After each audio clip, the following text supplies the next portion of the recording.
Chapter 162. As the current empress, the head of the harem and the motherly model of the world, there were all kinds of rare things in the palace. Although the perfume was good, it could only cause her mood to fluctuate for a moment. However, as the empress, it was not easy for her to leave the palace. She did not know if she could have such a long journey again in her lifetime. She stared blankly at the young man in the hall. After so many years, he was no longer the naughty child he used to be. "Your Highness, there's another bottle of perfume here. I'll give it to you." Li Xian saw her staring blankly at him and thought that the empress was also interested in the perfume. He had originally planned to give both bottles to his mother, but he changed his mind at the moment. When he was young, Her Majesty the Empress had treated him very well. Even though so much time had passed, Li Xian still remembered his kindness. The Empress's gaze was gentle as she accepted the perfume with a smile. Li Xian walked down and opened the painting impatiently. He said, "Mother, this is the portrait that I drew for you. Do you like it?" After he opened the portrait, the Empress also looked over. She was slightly taken aback when she saw the lifelike portrait. She couldn't help but exclaim, "This portrait. It's so realistic.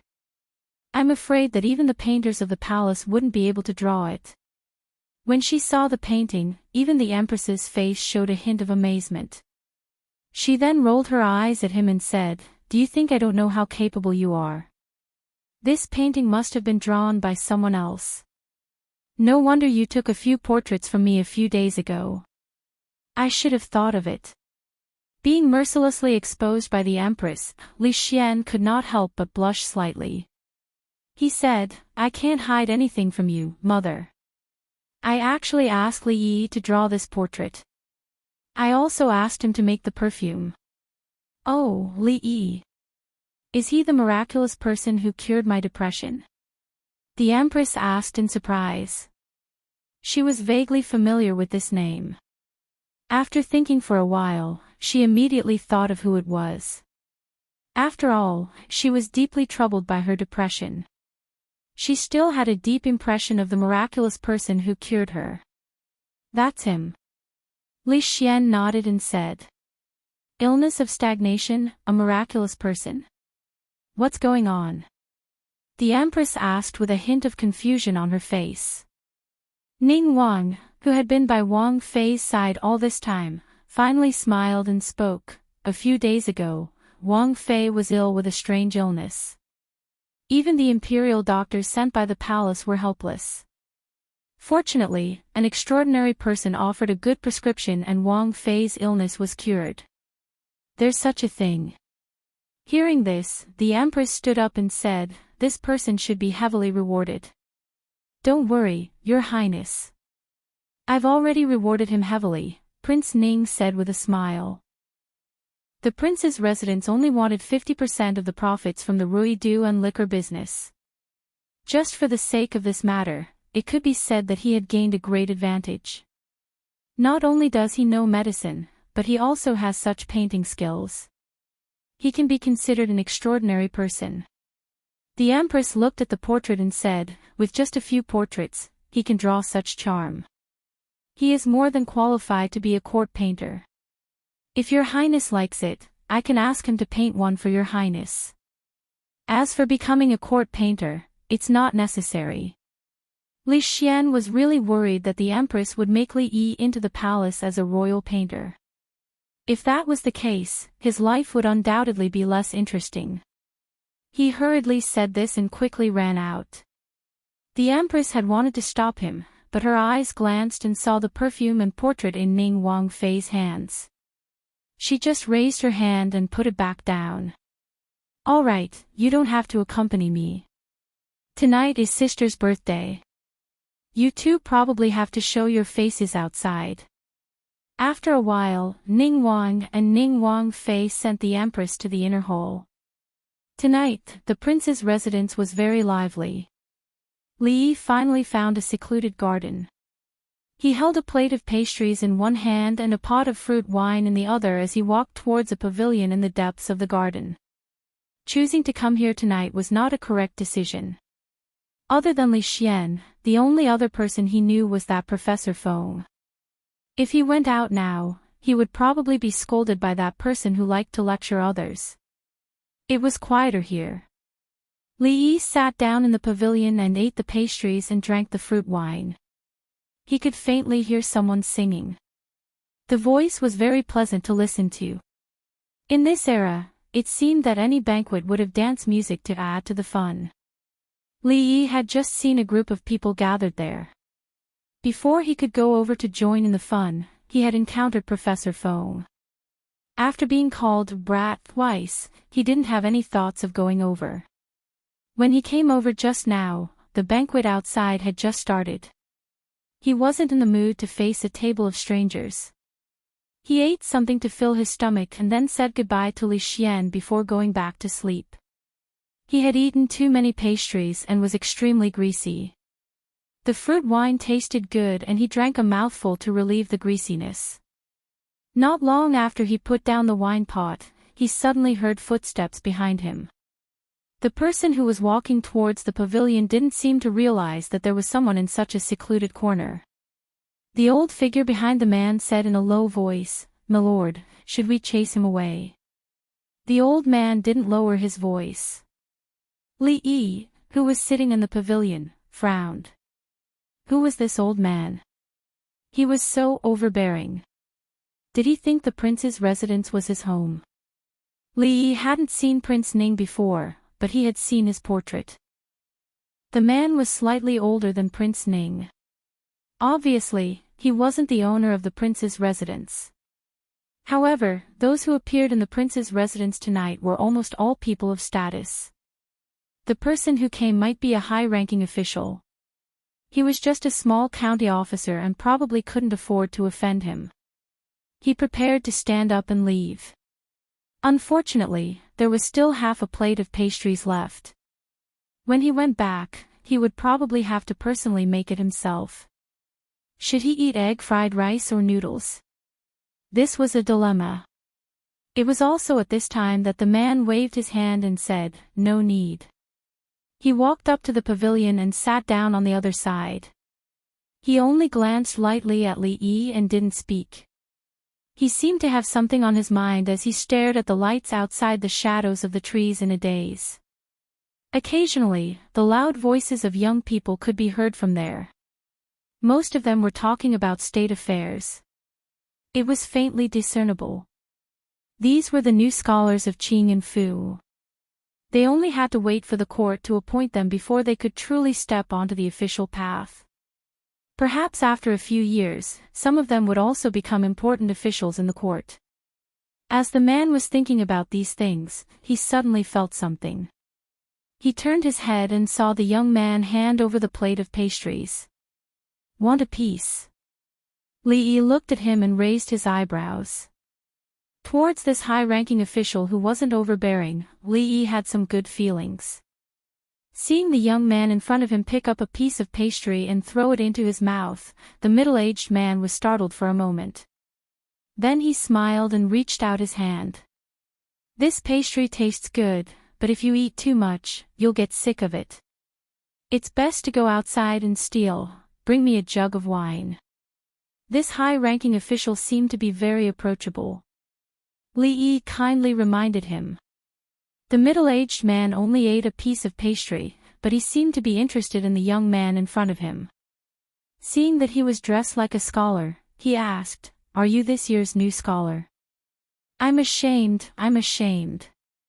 I've been studying for a few years and I'm only an elementary scholar." Li Yi said lightly, but his face didn't show the slightest hint of shame. Hearing this, the man was a little confused. It was strange for an elementary scholar to appear on such an occasion, but he didn't mind. Out of habit, he said a few words of encouragement. "You're still young, there's no need to be ashamed. If you study hard, you may be able to graduate and serve the country. The world's scholars are the foundation of a country. Even if you can't become a scholar, you can still become a jurin and have the qualifications to be an official. The scholars are the foundation of a country." Li Yi didn't mind that the high-ranking official was lecturing him like Professor Feng. He casually asked, "Shouldn't the foundation of a country be its people? Didn't your teacher teach you that when you were young?" After he said that, he realized that although this world's trajectory was similar to China's, there were often huge differences in the details. This famous saying in his previous world might not be used in this world. "What do you mean?" The man frowned and looked at him. "The people are the water, the king is the boat. Water can carry the boat, it can also." Li Yi said half a sentence and stopped. The man was listening curiously, but when he saw Li Yi suddenly stop, he raised his head and asked, "Can also what?" "Water can carry the boat, it can also cook porridge." Li Yi's stomach growled. He said awkwardly, "Do you have porridge? I'm hungry." Chapter 163. It turned out that it was easy to be a high-ranking official. In a short while, a few dishes, as well as the fragrant white fungus and lotus seed porridge, were placed on the stone table in the pavilion. Continue. The dishes were already on the table. The middle-aged man looked at him and urged him. What was I talking about? Li Yi was hungry, so he did not stand on ceremony. He drank a few mouthfuls of porridge and said, "Oh yes, I remember. Speaking of porridge, this white fungus and lotus seed porridge is a bit overcooked. The white fungus is all cooked and it affects the taste. However, these dishes are not bad. Do you want to try?" The middle-aged man was speechless. "Yes, you are right. This porridge is indeed overcooked." The middle-aged man drank a few mouthfuls of porridge and reached an agreement with Li Yi on this matter. The old man, who was quietly standing behind the man, could not help but twitch when he heard this. The emperor of a country went out incognito without the officials of the court, just to discuss the problem of cooking porridge. It would only take one day to travel from the capital to Qing and prefecture by water. However, if he wanted to return to the palace, it would take at least 6 or 7 days. This time, he did not go out with great fanfare and did not have a large entourage. However, in order to protect the emperor and her ladyship, almost all the aces in the palace were sent out. Naturally, the journey would not be fast. If the emperor's identity was accidentally exposed, the imperial censors would be very busy when they returned to the court. Time was of the essence. Returning to the palace was the most important thing. What problem was there to discuss? Of course, these words could only be thought in his heart. He could not say it out loud. Water can carry a boat, but it can also overturn it. Well said. Hearing such an argument from a scholar really surprised him. If the people could live and work in peace, eat their fill and wear warm clothes, who would have nothing better to do and run over to rebel? They would be angry with whoever rebelled. However, if they did not even have enough to eat, other than rebelling, there would be nothing else to do. This was the logic. Now that the Confucians were ruling the country, they naturally protected the interests of the Confucians, which was the interests of the aristocratic families and the rulers. As for the common people at the bottom of the hierarchy, they were far from paying enough attention to them. Since he had nothing to do, it was good to have someone to chat with to relieve his boredom. Although the person in front of him might be a high-ranking official, what he said was not outrageous. Whether the other party listened to him or not, Li Yi did not really care. Ruling a big country is like cooking a small fish. In short, don't torment the people, and nothing big will happen.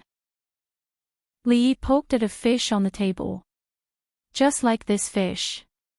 If you flip it too many times, the meat will fall apart and it won't taste good anymore. Ruling a great country is like cooking a small dish. Hearing this again, the man's eyes lit up. When he was about to continue asking, Li Yi waved his hand and said, "Forget it. Let's eat. Let's not talk about these useless things." Useless things. This was the first time he heard someone say that the way of ruling a country was useless. The man was stunned. He then narrowed his eyes and looked at the young man in front of him. He was not angry. Instead, he was more curious about the young man. Although he did not speak much, every word he said was a gem. Even some of his words seemed crude, but when he thought about it carefully, there was some truth in them. In the past 2 years, our Jing kingdom has been plagued by disasters. The drought has just passed, and the south has been hit by floods. In the desolate northwest, bandits have run amok. Moreover, our evil neighbor, the Qi kingdom, has repeatedly invaded our borders. There are rumors among the people that it is because the current emperor has lost his virtue that so many bad things have happened. Nonsense. Before the middle-aged man could finish his words, he was interrupted by Li Yi. What does natural and man-made disasters have to do with the emperor? According to what you said, if I accidentally fell when I went out in the morning, can I also blame it on the emperor's loss of virtue? Aside from the fact that he was inexplicably made a county lieutenant, which caused Li Yi to have some complaints about the current emperor, he had a good impression of him in other aspects. After all, from the various government decrees carried out in the Jing kingdom, His Majesty did not seem to be a fatuous ruler. Just the temporary exemption of taxes in Qing and prefecture and the surrounding cities was enough to make even Li Yi remember his kindness. The elder behind the man wanted to say, presumptuous. How dare he use such an indecent word in front of the current emperor? However, before he could say anything, His Majesty waved his hand behind him. After glaring angrily at the young man, he kept his mouth shut. Well said. Naturally, Li Yi did not know that his invisible flattery had hit the heart of the man in front of him. It was not easy to be an emperor these days. Within the borders of the Jing kingdom, wherever there was a disaster, where there was a bandit, where strange things happened, they were all blamed on the emperor. As an emperor, he was really wronged. Although the young scholar's words were unpleasant to hear, they made him feel good all over. If it was not for his status, even he would have scolded him to his heart's content. In an instant, when he looked at the young man again, his eyes were full of admiration. Young man, you have ideas, you have insight, you can be of great use. Although the imperial examination was still the most common and important way for scholars to enter the official career, the country was in urgent need of talents and would not block all paths. If there were truly outstanding talents in a certain area, they could be recommended by the local officials, examined by the Ministry of Appointments, and then presented to the emperor. It was not impossible to make an exception and hire them. At this moment, towards the young man in front of him, he clearly had such thoughts. Of course, with his status, there was no need for the local officials to recommend him. After the examination by the Ministry of Appointments, it was only a matter of a word for him to be promoted. At such a young age, you do have some real talent. Although you are only an elementary scholar, it is not a big deal. The imperial court will never let talents go to waste. If you are interested, I can recommend you to the imperial court. I think it is possible to get you an official position. What do you think? The middle-aged man looked at Li Yi and said with a smile. He really cherished talents. After a few words, he was very much in agreement with Zhou Bao's views on governance. Of course, he did not exclude the fact that Zhou Bao had said **t just now, which added a lot of points in his heart. Since he was a talent, he should be used by the country. The ruler and the official should work together to build a harmonious and beautiful country. Letting talents go to waste, this was not something a wise ruler would do. Li Yi's hand that had just stretched out froze in mid-air, and his face was a little dazed. This scene, it seemed a little familiar. This seemed to be the second time. It was just a casual chat. Was there a need to be so nervous? Indeed, a loose tongue causes trouble. If he had known earlier, he would not have said those words just now. Slowly putting down his chopsticks, he said with a face full of regret, "To tell you the truth, I have been suffering from a chronic illness since I was young." Chapter 164. How come I have never heard of a chronic illness that prevents one from becoming an official? Seeing the young scholar put down his chopsticks and leave, the middle-aged man said with a smile. This person used such a clumsy excuse to brush off his majesty. How despicable. The old man's dark voice floated out. Attempting to deceive the emperor, what is the punishment? According to the law, he should be beheaded. The old man's voice paused and then he said, however, ignorance is not a crime. He did not know His Majesty's identity, so he can be given a lighter sentence. Changde, you have a sharp tongue but a soft heart. Your bad habit hasn't changed in decades, the middle-aged man said with a smile. A hint of warmth appeared on the old man's cold face. He had watched His Majesty grow up. From the time he was a toddler learning to speak to the time he became a little prince and was made crown prince by the late emperor. Then, he personally watched him ascend to the throne. It had been decades. It was said that the emperor was heartless, but he knew very well that the current emperor valued relationships and was a rare wise ruler. The relationship between the two seemed to be master and servant, but it was better than that. Let's go. After a walk, my chest doesn't feel so tight anymore. Go and investigate that young man just now. He's so young, but he doesn't want to serve the country and wants to be a hermit. However, although his personality still needs to be polished, he has potential, the middle-aged man said with a smile and walked outside with his hands behind his back. The old man followed closely behind. As the two of them left, countless silhouettes flickered in the surrounding darkness, disappearing in the blink of an eye. After strolling out of the garden, he was still slightly hungry. Li Yi felt regret.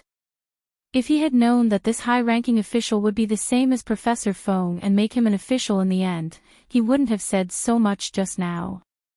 Otherwise, he wouldn't have been so hungry. He only drank half a bowl of porridge and only ate a few mouthfuls. It was a pity.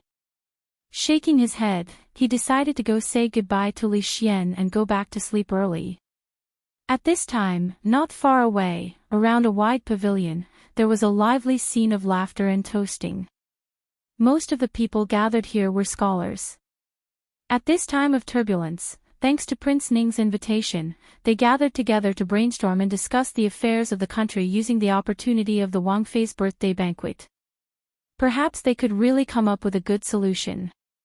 Other than the officials from Qing and Prefecture who had been invited, the new Jinshi who had graduated from Qing and Prefecture this year were all included. These people were the future pillars of the country. Once the court officially appointed them, they would immediately take up their posts and officially become civil servants of the Jing kingdom. The reason why he had invited them tonight was also to give them some guidance. Many of the new Jinshi were high-spirited and had not yet been tempered by the cruel reality.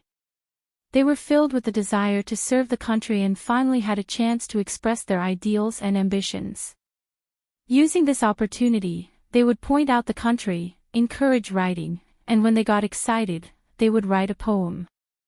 It seemed that if they didn't do this, they wouldn't be able to express their concern for the country and the people. In the pavilion, there were courtesans and dancers to add to the fun.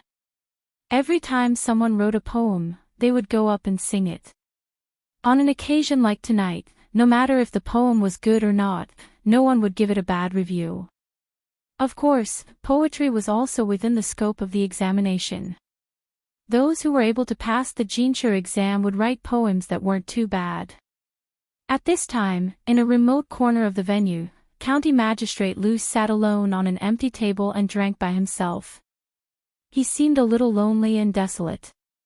Magistrate Dong and a few other officials sat in the middle, surrounded by the stars. As a small attendant of the county magistrate, he was too embarrassed to join them. He could only sit alone in the corner and watch the new Jinshi perform. He thought back to the days when he was high-spirited, and his eyes were blurred. The wine in the mansion was good, and County Magistrate Lu was a little tipsy unconsciously. Slightly tilting his head, he saw a familiar figure turning out of a garden and walking straight towards him. County Magistrate Lu was puzzled. He didn't know why County Magistrate Li went there alone. He stood up and was ready to greet him when he came. In the mansion tonight, both of them were alone, and they felt that they were in the same boat. Just as he put down the wine cup and stood up from his seat, he saw two figures walking out behind County Magistrate Li. The one walking in front was a middle-aged man with an ordinary look, but he had a dignified air of being in a high position for a long time. With the help of the lamplight, County Magistrate Lu could only vaguely see his face, but it was this glance that made his legs go soft, and he quivered and instantly sober up. Although he had only seen this face once in more than 10 years, for County Magistrate Lu, he would never forget this face for the rest of his life. Meeting the Emperor in the Golden Palace was the most glorious moment of County Magistrate Lu's life. Who could forget the Emperor's face? Who dared to forget it? Thank you for the meal. As soon as Li Yi walked out of the garden, he saw the high-ranking official and the gloomy old man following him. He waved his hand casually and walked in the opposite direction. He didn't mention the matter of making him an official again and continued to walk forward. Where should I find Li Xian? Seeing this scene, County Magistrate Lu trembled and sat back in his seat again. As for greeting County Magistrate Li, he didn't even dare to think about it. He even treated the Emperor so casually. How could he, County Magistrate Lu, be qualified? It was not easy to find Li Xian in such a large mansion, and it didn't seem good to leave without saying goodbye. When Li Yi was thinking of finding someone to bring him a message and go back to sleep, a figure came to him. It was a young woman. The woman was extremely beautiful. She wore a silk dress without any makeup. Her eyebrows were distant and her eyes were like autumn water. She was indeed a peerless beauty. Puff, seeing this peerless beauty, Li Yi couldn't help laughing for a moment. What are you laughing at? A trace of blush appeared on the woman's face, and then she became angry and said, What are you laughing at? I'm not laughing. Li Yi looked serious, but the next moment, he couldn't help laughing again. Ha, the way you dress, it's really, the anger on the woman's face deepened. She reached for her waist out of habit, only to realize that she had changed her attire today. She did not carry her saber either. She waved her fist at Li Yi and said, I dare you to laugh again. Although it was normal for a woman to dress like this, Li Yi was used to her wearing the police uniform. He didn't see her as a woman from the bottom of his heart. At this moment, she stood in front of him in a different outfit, and he was really not used to it. However, looking at her clenched fist, Li Yi knew that if he continued to laugh like this, something bad would happen. He hurriedly stopped laughing and said, I won't laugh. If you see Li Xian later, remember to tell him that I'm going back first. Goodbye, ha. Seeing that the situation was not good, Li Yi slipped away. Mingzu clenched her fist and looked at him with some shame and anger. Business was more important, so she didn't care and strode forward. Why can you sing other people's lyrics, but not mine? Do you look down on me? When passing through the place where the scholars gathered, an angry voice came to his ears. Li Yi looked in that direction in surprise and shook his head. He still felt that it was more important to go home and sleep, so he didn't plan to join in the fun.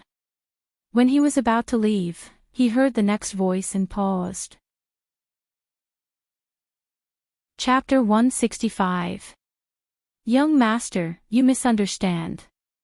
I have no such intentions. It is just that I am not feeling well today and my singing has been greatly affected. If I continue, I fear I will disturb the mood of all the young masters. The beautiful girl bowed and said apologetically. What do you mean by not feeling well? Don't use this excuse to brush me off. A young man stood up from his seat and said impatiently, How come I don't see anything wrong with you? If you are asked to sing, then sing. Today, all the officials and your peers are present. If you don't sing, it will ruin everyone's mood. At this time, he was annoyed that this performer did not know how to appreciate favors. It was because he had seen how good she was at singing that he had asked her to sing his best work. He hadn't thought that she would sing someone else's work so straightforwardly and readily. When it came to him, she made excuses. This was clearly making him lose face in front of all his peers and all the officials. The beautiful girl had a difficult expression. Today was Wang Fei's birthday banquet. All the famous performers and singers of the prefectural city had been invited to sing and dance. They could not refuse. Even though she was on her period, had a cold, and was not feeling well, she didn't dare to disobey. But at this time, the feeling of discomfort was getting worse. Her head was dizzy and she couldn't sing no matter how good she was. It was not suitable for her to speak. But she knew that none of the people present tonight could be offended by a small performer like her. Gritting her teeth, she prepared to nod and agree when a laughing voice came from the side. A singer walked over and said with a smile, "Master Chui, you don't know, but Ruoqing is not feeling well today. If Master Chui doesn't mind, how about I sing this song?" There was gratitude in Wan Ruoqing's eyes as she looked at the singer. She was also skilled in singing and had some fame in Qing and Fu. The two of them did not have a close relationship. She had not thought that she would come forward to help her out at a time like this. "Who do you think you are?" The Chui man glanced at her coldly and turned to look at Wan Ruoqing. In a cold voice, he said, "You really won't sing." The woman trembled under his glare. She opened her mouth but didn't say anything in the end. She was only a lowly songstress, while the other was an outstanding talent among the scholars of Qing and Fu. Naturally, she did not dare to say anything more. After casting an apologetic look at Wan Ruoqing, he quietly retreated. They were already used to such a scene. The singers and actors had expressions of grief and indignation on their faces, but they could only lower their heads in silence. "You really don't want to sing?" When the man from the Chui clan said this, he raised his voice slightly. Many people in the surroundings stopped talking and looked over in puzzlement. What happened to Brother Yan Xian? Strange, why is Brother Yan Xian making things difficult for a performer? He drank quite a bit just now. I'm afraid he's a little drunk now. There were also some people who were closer and knew the whole story. They gave a simple explanation. Everyone guessed that Chui Yanxin was really drunk tonight for making things difficult for an actor for no reason. Speaking of which, the wine in the manor was really good. Scholars couldn't live without wine. All of them had amazing alcohol tolerance, but they didn't dare to drink too much tonight because the wine was too strong.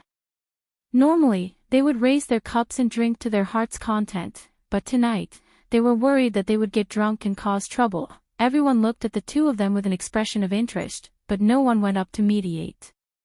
A mere performer, a lowly girl, if she was in trouble, then she was in trouble. No one would take it to heart. Brother Yan Xian, I'm afraid it's not appropriate to make things difficult for a weak girl like this. Wan Ruoqing was about to grit her teeth and agree when a luxuriously dressed young man walked out of the crowd and walked over. Brother Xian, what is the meaning of this? Chui Yanxin looked at the young man coming over and asked with a frown. He and Jiang Zi and were both scholars of Qing and Fu who had passed the exams this year. In the past, they hadn't interacted much. Tonight, they had spoken a few words. Presumably, he wasn't someone who liked to meddle in other people's business. Why was he standing up for this performer? The young man smiled and said, Brother Yan Xian, don't be angry. Miss Ruoqing is an old friend of Xian's. Chui Yanxin was stunned for a moment. After the two of them looked at each other, Chui Yanxin looked at him strangely and said with a smile, I really didn't expect Brother Xian to be such a sentimental person. To tell you the truth, Brother Yan Xian, I've admired Miss Ruoqing for a long time. This time, when I return home after graduating, I want to help her get rid of her lowly status and take her back. The young man smiled and cupped his hands at Chui Yanxin. If that's the case, I naturally won't make things difficult for her. Cui Yanqi nodded.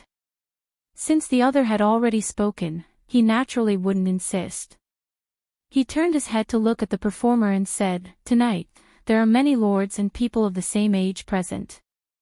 Since Brother Xian is interested, why don't you agree? It can be considered as a witness." He saw Jiang Ziyan's intentions. At this time, he intended to speak up to help him. Yan Xian's words make sense. If Brother Xian stands up for a woman, it will be a story to be told. Yes, yes. Tonight, there are so many witnesses. He won't be allowed to go back on his words in the future. Just agree. In an instant, countless scholars stood up and said. They were all Jinshe and naturally couldn't legally marry a lowly woman, but they could still take her as a concubine. In reality, such things were not uncommon among them. The officials who were a little further away had long become accustomed to this. Even the favored concubines of their families used to be famous performers in Qing and prefecture or prostitutes who had been in the limelight for a while. This kind of atmosphere was quite prevalent among the literati. At this time, the resentment on the faces of the other singers and performers had long disappeared. They looked at Wan Ruoqing with eyes full of envy. For these lowly women, compared to aging and dying alone, this was probably the best ending in this life. That young man had become a Jinshe at a young age and had a promising future. Even if she became his concubine, it would not be a disgrace. Instead, it would be a great blessing. Jiang Ziyan looked at the beautiful woman with a smile and said softly, "Ruoqing, what do you think?" Hearing this, Ruoqing looked up at him with a smile on her face. She said, "Master Jiang, Ruoqing appreciates your kindness, but I'm sorry." The feeling of discomfort was getting stronger and stronger. She resisted the dizziness and picked up a piece of rice paper with Cui Yanqin's new lyrics written on it. After bowing slightly to Jiang Ziyan, she walked toward the pavilion without looking back. Seeing this, everyone was slightly stunned. She would rather choose to sing than be Jiang Ziyan's concubine. When the singers and performers saw this, some regret appeared on their faces. If it had been them, they would have agreed without hesitation. The smile on Jiang Ziyan's face froze. After a while, he smiled again and said, "It seems that it was Xian's wishful thinking." Being rejected in front of so many people had already caused him to lose a lot of face. However, even though he was extremely furious in his heart, he did not reveal the slightest bit of displeasure. Otherwise, it would only make others think that he was too narrow-minded. Cui Yanqin was a little surprised by this, but he did not care too much. After all, Jiang Ziyan's matter had nothing to do with him. Since the performer went up to sing, his original purpose had been achieved. After a short surprise, everyone stopped thinking about this matter and turned to discuss Cui Yanqin's lyrics just now. "I just saw Yan Xian's lyrics. It is a rare piece of work. When the performer sings, Brother Yan Xian will be in the limelight again. With the world in your heart, you can't eat and sleep well. You are worried about the country and the people. Brother Yan Xian is really a role model for us." Hearing this, Cui Yanqin's face showed a little pride. Tonight, he was in a good state of mind, so he wrote such a poem. He wanted to leave a good impression in front of everyone. The performer's singing was good, and he was afraid that he would add a lot of color to the lyrics. Before Wan Ruoqing reached the pavilion, the feeling of dizziness became more and more intense. When she stepped on the steps, she accidentally stepped on air, staggered, and almost fell. Right at this moment, a pair of strong hands supported her shoulders. She was startled and quickly pulled away. When she turned her head and saw a familiar face, her heart finally calmed down. "Are you okay?" The young man looked at her with some worry. "I'm fine." Wan Ruoqing resisted the discomfort and gently shook her head. The young man looked at her pale face and remembered what he had just seen outside. He frowned and took the rice paper from her hand. After glancing at it, he crumpled it into a ball and threw it on the ground. What the hell is this? A faint disdainful voice was clearly heard by everyone present. Chapter 166. She had worn the uniform of a bailiff for a long time and then changed into a woman's dress. It wasn't just Li Yi who found it strange, even Mingzu herself wasn't used to it. However, it was clearly inappropriate to wear the uniform of a bailiff at an occasion like tonight. She wore the awkward clothes and brushed past Li Yi. She walked to the end of the road and then turned back from the other side. She was clearly familiar with Ning Wangfu. She turned back and walked for a while before going up to an exquisite little building. The little building had 2 floors. Walking up the stairs, the middle-aged man who had just chatted with Li Yi sat down in a room by the window on the 2nd floor. The eunuch called Changde stood silently behind him. Imperial brother. Your Majesty. On the other side, Ning Wang and Ning Wangfei respectfully bowed to him. There are no outsiders here, there is no need for such formalities in private. The current emperor, the man called Li Hong, chuckled as he sat down. At this moment, he was in a good mood. Just now, when the young man did not know his identity and casually chatted with him for a while, he felt that no etiquette or flattery could compare to hearing that fart from the young man. As the two sat down, a voice came from the door. Princess, His Majesty and Nyang Nyang are waiting for you inside. Mingzu, come in. The female walked into the room. The Empress was the first to stand and wave at her. Fu Wang, Muhu. Mingzu walked over and first bowed to the two. Then she said to Ning Wang and Ning Wangfei, Mingzu greets Wang Shu, Yinyang. Come and sit. Ning Wangfei stood and held her hand, letting him sit between her and the Empress. She said with a smile, This child, you haven't come to the Wang Fu to visit Yinyang in these months. When you were young, you were the one who bothered Yinyang the most. I was afraid of causing trouble for Yinyang and Wang Shu, Mingzu said with a smile. What trouble? Are you afraid that the Wang Fu will mistreat you? Ning Wangfei was still holding his hand, a hint of blame in her eyes. Why didn't you just stay in the palace? Why did you come here to be a bailiff? Since ancient times, when has a princess ever been a bailiff? Ning Wangfei's words made her feel somewhat at a loss. Just at this time, another person strode in. Li Xian didn't find Li Yi in the Wang Fu and could only return helplessly. A servant passed on Ning Wang's words, telling him to come to this little building, so he immediately rushed over. Suddenly seeing the familiar middle-aged man on the main seat, Li Xian was stunned for a moment, then immediately bowed again. Xian, greets Uncle Huang. Get up, come to Uncle Emperor. Jing Emperor waved his hand, and Li Xian had to sit down obediently. After he sat down, the Empress seemed to think of something.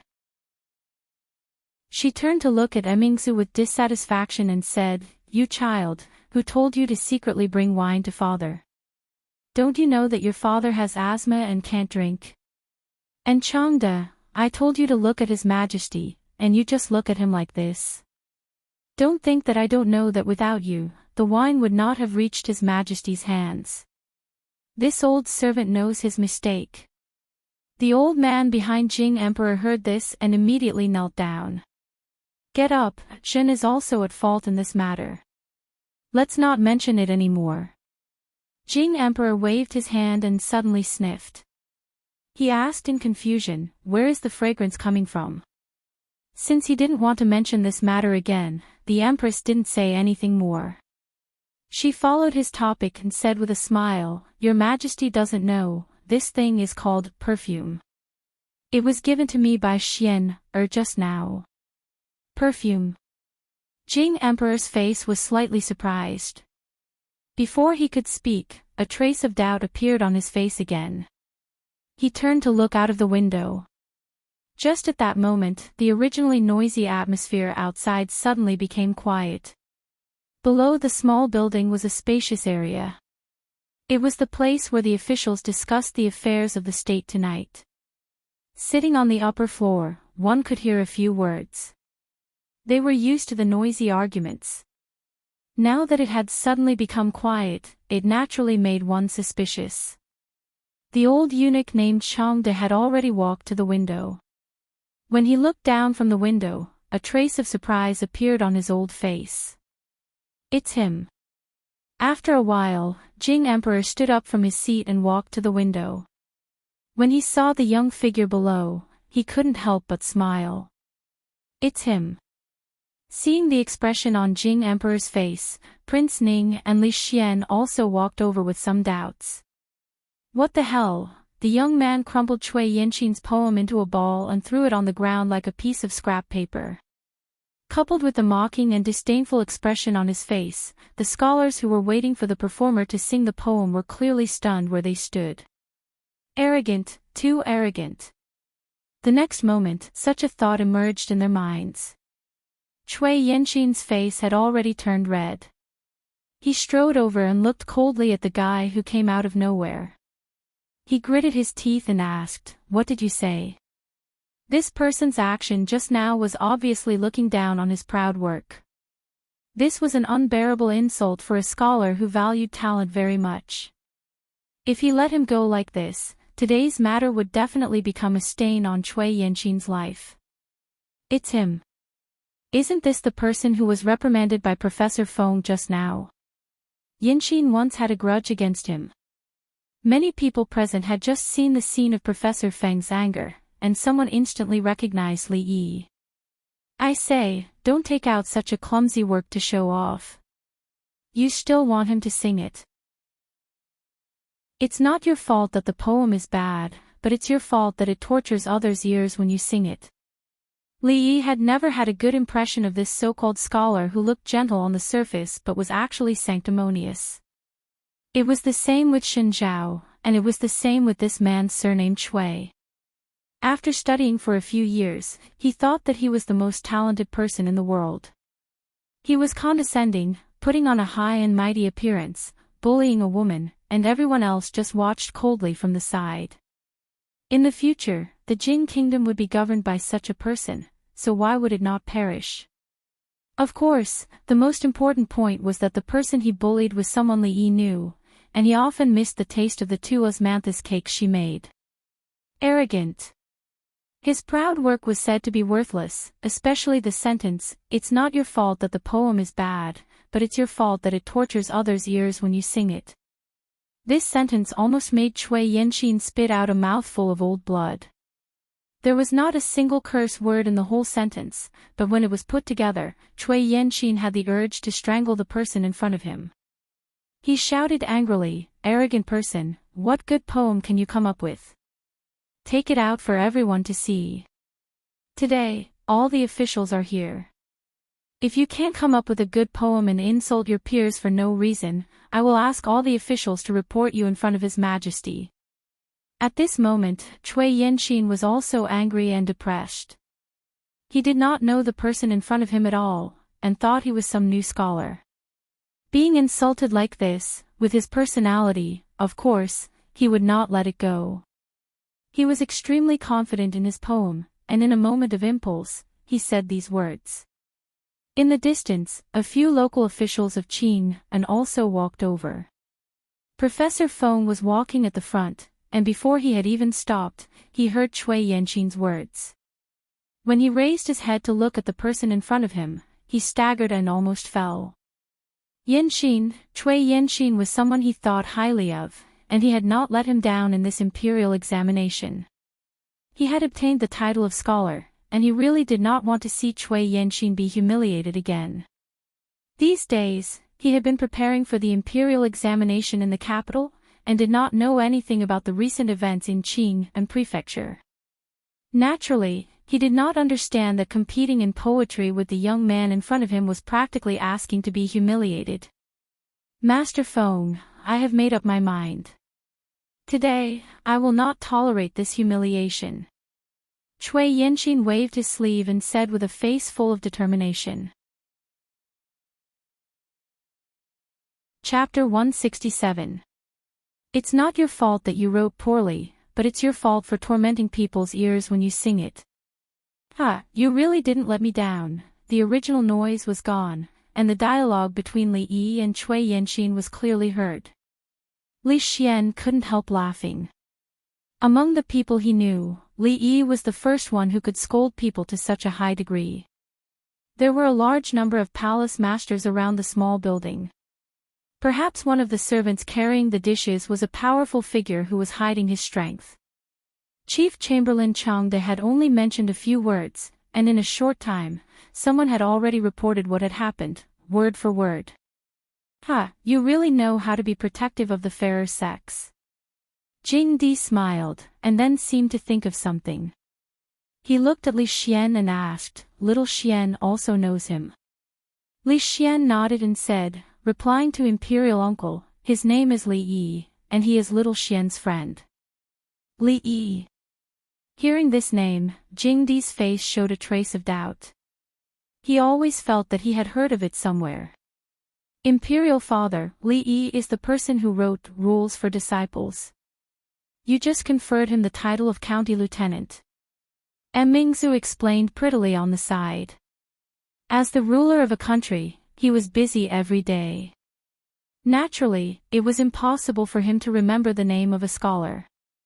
After she reminded him, he remembered that it seemed to be true. Li Yi. Is he the person who cured my sister's chronic illness? At this time, the Empress on the side also asked. Imperial Mother, it's him. Mingzu said. Even Jing Di did not expect that the interesting young man he met in the garden of the prince's mansion had such a deep relationship with the royal family. He already had a copy of the poem written by Cui Yanqin. After looking at it, he shook his head and said, "It can be regarded as a good piece of work. I am afraid that it is difficult for that young man to write a better one." In his heart, he admired Li Yi very much, but he did not understand his poetry. He hoped that he would win, but he also knew that the possibility was not high. Imperial brother guessed wrong this time. At this moment, Prince Ning smiled and stepped forward, saying, "Tonight, even if Cui had chosen anyone here, he might not have lost. But he chose Li Yi, so he can only humiliate himself." Because of Li Xian, he had specially sent someone to investigate Li Yi. Since he could be called the #1 scholar in the Jing kingdom by Su Lao Shuozheng, how could his talent in poetry be comparable to anyone? At this time, the Empress also said, "The birthday poem he wrote for my sister was not bad. I think he has some talent." Hearing that the ruidu and perfume were made by Li Yi, the two of them naturally wanted to see what kind of gift he presented today. Although they were slightly disappointed that he only gave a birthday poem, they had to admit that the poem and handwriting were excellent. Could it be that I've underestimated him? When Jing Di looked down in surprise, Mingzhu's eyes also stopped on Li Yi. Most of the time, he was easy to get along with, but if he showed that kind of expression, it meant that someone was going to be unlucky. You should go and participate. He was already an adult, but he was still as childish as a naughty child. When he couldn't bully others, he went to complain to an adult. However, Cui Yanqin's words obviously did not scare Li Yi. If he had the ability, he should go and participate. It would be best if he could make him lose his position as a county officer. In the future, he would definitely put 2 incense sticks in his house to thank him. You should go and participate. Participate. When Cui Yanqin heard this, he felt like he had punched cotton. He almost couldn't help but spit out a mouthful of blood. He met a handsome man who didn't know any tricks. He couldn't use any of his methods. Li I. Wan Ruoqing's pale face showed panic. She hurriedly picked up the Xian paper that he had crumpled into a ball from the ground. I'm fine. I just want to sing another song. It's nothing. Li Yi standing out at this moment was equivalent to standing on the opposite side of all the officials. Moreover, there were so many officials here. If he offended them, his future career would really be ruined. Even though she was very grateful for Li Yi's bravery, she couldn't ruin his future for her own selfishness. After all, the road of an official career was really too important for a scholar. Li Yi once again crumpled the paper into a bowl. After Wan Ruoqing saw his eyes, she didn't speak anymore. There was a trace of determination in her beautiful eyes. Among the officials of Qing and Prefecture present, there were only 3 people who knew Li Yi. County Magistrate Liu, Professor Feng, and Magistrate Dong. County Magistrate Liu had, of course, investigated his subordinates. The results also surprised him. Suppressing Shen Zhao, making Yang Yanzhou feel ashamed of his inferiority, and rising to the top among the scholars of Qing and Prefecture. Professor Feng and Magistrate Dong had a deeper understanding of Li Yi. In terms of essays and poems, there really weren't many people present who could beat him. To be able to write such essays and poems, his talent in other areas must not be low. If it weren't for the fact that he had no interest in an official career, these people would most likely be suppressed by his brilliance in this year's imperial examinations. Brother, since you don't like Brother Yan Xian's poems, I'm afraid you already have something better in mind. Why don't you take it out for us to see? Jiang Zi and walked out from the crowd and said with a smile. When his gaze swept past Ruoqing, a haze flashed across his eyes. No wonder she didn't agree. So she already had a lover. If you have any good poems, quickly take them out. Don't always hide them. After another voice sounded, everyone's gazes turned in that direction. Li Yi saw that the official who had come to re-workshop with Professor Feng last time had spoken up before anyone else. He was slightly surprised. However, he also knew that if he didn't bring out something good today, it would be difficult to get through this. Miss Ruoqing, I'll have to trouble you to grind the ink, Li Yi said to Wan Ruoqing with a smile. Wan Ruoqing nodded and didn't move. The middle-aged official who had just spoken waved his sleeves and said, No need, I'll grind the ink for you myself. Magistrate Dong actually couldn't stand to see a few men make things difficult for a woman, but he wanted to see what kind of masterpiece Li Yi could write. After all, it was fine if he didn't do anything. Once he did, it would shake the entire poetry world in Qing and Prefecture. Based on the current state of the poetry world, stirring things up like this often was beneficial. Li Yi watched as the minor official walked to the side and started to grind the ink. He couldn't help but sigh in his heart. This minor official didn't have a high position, but he liked to be in the limelight. The other officials hadn't said anything yet, but he was very proactive. His future would probably be like this. As for the others, they were guessing the meaning behind Magistrate Dong's actions. For a moment, they weren't sure. He dipped the brush in the ink and glanced at Cui Yanxin. With a wave of his hand, a line of words flowed out like floating clouds and flowing water. Ugly slave. After the poem was written, some of the officials couldn't help but cry out when they saw the elegant handwriting. Good writing. Disregarding the content of the poem, just these 3 words were enough to make them look at the young man in front of them in a different light. Magistrate Dong and Professor Feng had seen Li Yi's writing before, so they weren't too surprised. However, when they saw the words written on the uppercase, they glanced at each other and then looked at Cui Yanxin at the same time. The youth doesn't know the taste of worry. Love to go up to the next level and forcefully express worry for the sake of composing a new poem. Cui Yanxin's poem just now roughly meant, he had nothing to do and climbed a tall building alone. He worried about the country and the people, so much so that he couldn't eat or sleep peacefully. He grew thinner day by day. The whole poem could be summed up in one word, worry. Just now, he didn't think there was anything wrong with this poem. Thinking about it now, it seemed a bit pretentious and unwell. After all, he looked full of energy and his body was wide and fat. He didn't look like he was growing thinner day by day. However, this was actually a common failing of many scholars.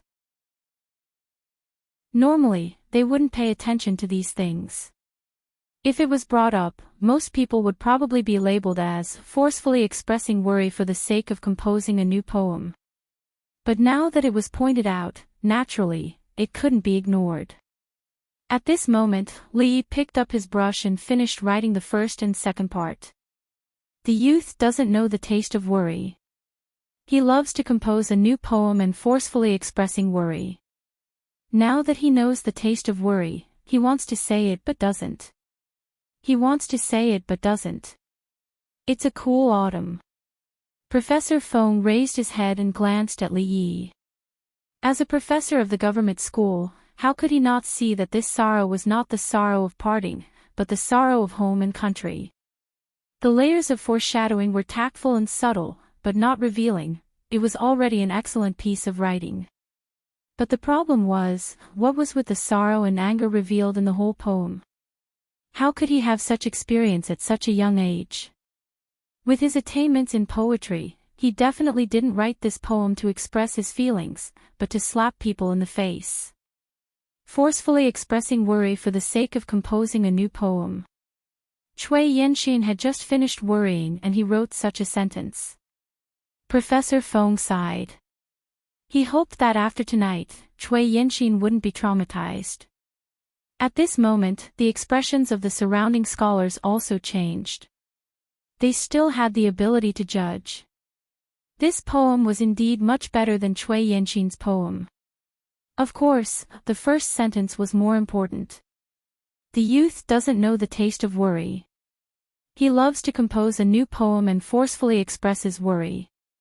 Wasn't the word young man referring to Cui Yenxin? Even they felt like they had been shot in the knees. Life had just begun. There were many things that had not been experienced. How could he have so many worries? Thinking of the poem he had written before, he couldn't help but feel a burning sensation on his face. At this moment, Cui Yenxin's face was pale as he stared blankly at the paper. It was as if a sharp knife had pierced his heart. 2 streams of hot tears rolled down from his eyes. He raised his head to look at Li Yi. The sorrow and anger in his heart had reached the sky. Forcefully expressing worry for the sake of composing a new poem. Do you dare to be more ruthless? Cui Yenxin's vision darkened and he fainted on the spot. Chapter 168. In ancient times, there was a person who loved poetry as much as his life. When he was defeated in a poetry contest, he could not calm down and vomited 3 liters of blood. Today, there was Cui Yenxin, who was slapped in the face and fainted because of the phrase, writing a new poem to express sorrow. Although Cui Yenxin was not as good as the poet, if what happened tonight was spread out, he would become a laughing stock for many people. Many years later, perhaps the Zhuangyuan and Tanhua of the same year, or even the emperor, would be forgotten by the later generations. The name of Cui Yenxin would be known by everyone when the story of writing a new poem to express sorrow was mentioned. Cui Yenxin had just fainted due to a sudden surge of hot blood. There was no need to call for a doctor. Everyone helped him to a chair at the side, pinched his philtrum, and slapped him. After a few breaths, he slowly woke up. His face was still very red. No one knew whether it was because of anger or because of the slap. He pretended to be weak and did not dare to come closer. The damage of that poem to him was even more serious than dozens of floggings. From now on, Cui Yenxin would never be able to get rid of the hat of writing a new poem to express sorrow. At this time, the scholars and officials in the field immediately changed the way they looked at the young man. Unofficial history once said that in the Shu Han dynasty, Zhuge Kongming used his glib tongue to make Wang Longli speechless. Wang Longli was so ashamed that he fell off his horse and died. They thought it was just an exaggeration in the unofficial history. Seeing the situation today, they unconsciously believed it. Wan Ruoqing clenched the corner of her clothes tightly. She knew that Li Yi was good at poetry, but these people were also outstanding scholars and new scholars. They were far from those who claimed to be gifted scholars. However, when she saw that the young man fainted after Li Yi wrote a poem, she forgot the discomfort in her body. Her cherry lips slightly opened, but she could not say anything. The next moment, the surprise in her heart turned into nervousness and worry. Oh no, oh no. Li made that man faint in front of so many jincher and officials. They won't let this go easily. If they are displeased, then, she blamed herself. If she hadn't refused Cui Yanqin's request, this wouldn't have happened. While she was feeling extremely remorseful, Jiang Zian walked over with a gloomy face. Yan Xian and Your Excellency are both grand scholars of the same year. Don't you think Your Excellency's actions are a bit too much? Two scholars who did not know each other would address each other as brother when they met. The word sir, on the other hand, carried a sense of alienation. The surrounding jincher also agreed, and almost all of them stood against Li Yi. Although he was targeting Cui Yanqin, he had scolded almost everyone present. It was a bit too much, and everyone was naturally dissatisfied with him. The officials present didn't care much about it. The officials present didn't care too much about this. They had been in the officialdom for many years and had experienced many things. It was common for scholars to be jealous of a woman. They asked themselves honestly. If that woman was also someone they liked and was scolded by Cui Yanqin like this, they would also do something indignant. Of course, Magistrate Dong's actions just now also made these old foxes not speak easily. Sorry, sir, you guessed wrong. I am not a new jincher, Li Yi looked at him and said calmly. Jiang Xian's expression froze, and the people around him were also shocked. Did he just say, I? That was to say, the person in front of them had become an official before them. This year, the imperial court hadn't appointed a new jincher, which meant he wasn't in the same year as them. Although they would walk this path sooner or later, it wasn't now. Everyone looked at Cui Yanqin. This was embarrassing. This time, it was likely that the lords would not stand on their side. Wan Ruoqing looked at Li Yi, surprised and suspicious. When did he become an official? Was he lying to these people? It would be fine if it was on other occasions, but there were many officials here today, and he couldn't fool them. County Magistrate Li, you are indeed worthy of your reputation as the first scholar. But what does this I don't want to say, but it's a cool autumn day mean? Magistrate Dong looked at him and said with a smile, I'm curious. County Magistrate Li, why don't you say what you are worried about? You don't have to worry about offending anyone. The scholars of the Jing Kingdom won't be convicted based on their words. As soon as Magistrate Dong said this, everyone quieted down. His words revealed a lot of information. County Magistrate Li, the first scholar. And then there was the melancholy revealed in this poem. What was the melancholy? Magistrate Dong's words let go of Cui Yanqin's matter, and no one paid attention to Jiang Zian, who had just stood up. The new jincher wondered what was going on with this first scholar. Magistrate Dong seemed to be very familiar with him, and they wondered if what they did just now made Magistrate Dong unhappy. Magistrate Liu and some lower-ranked officials were probably thinking the same thing, but Professor Feng and the people around Magistrate Dong knew that Magistrate Dong's words weren't that simple. When they thought about the poem just now, they suddenly understood. Worried about the country, unable to say it, was he afraid of something? Could it be that he was using this to express his dissatisfaction with the peace faction that controlled the court's politics? At this time, the way Professor Feng looked at Li Yi changed for the first time. Using the past to contrast the present, using something to describe nothing, and using nothing to describe something, he highlighted the word worry and used this as a clue to spread out layer by layer. The feelings were sincere and tactful, and the words were shallow but the meaning was deep.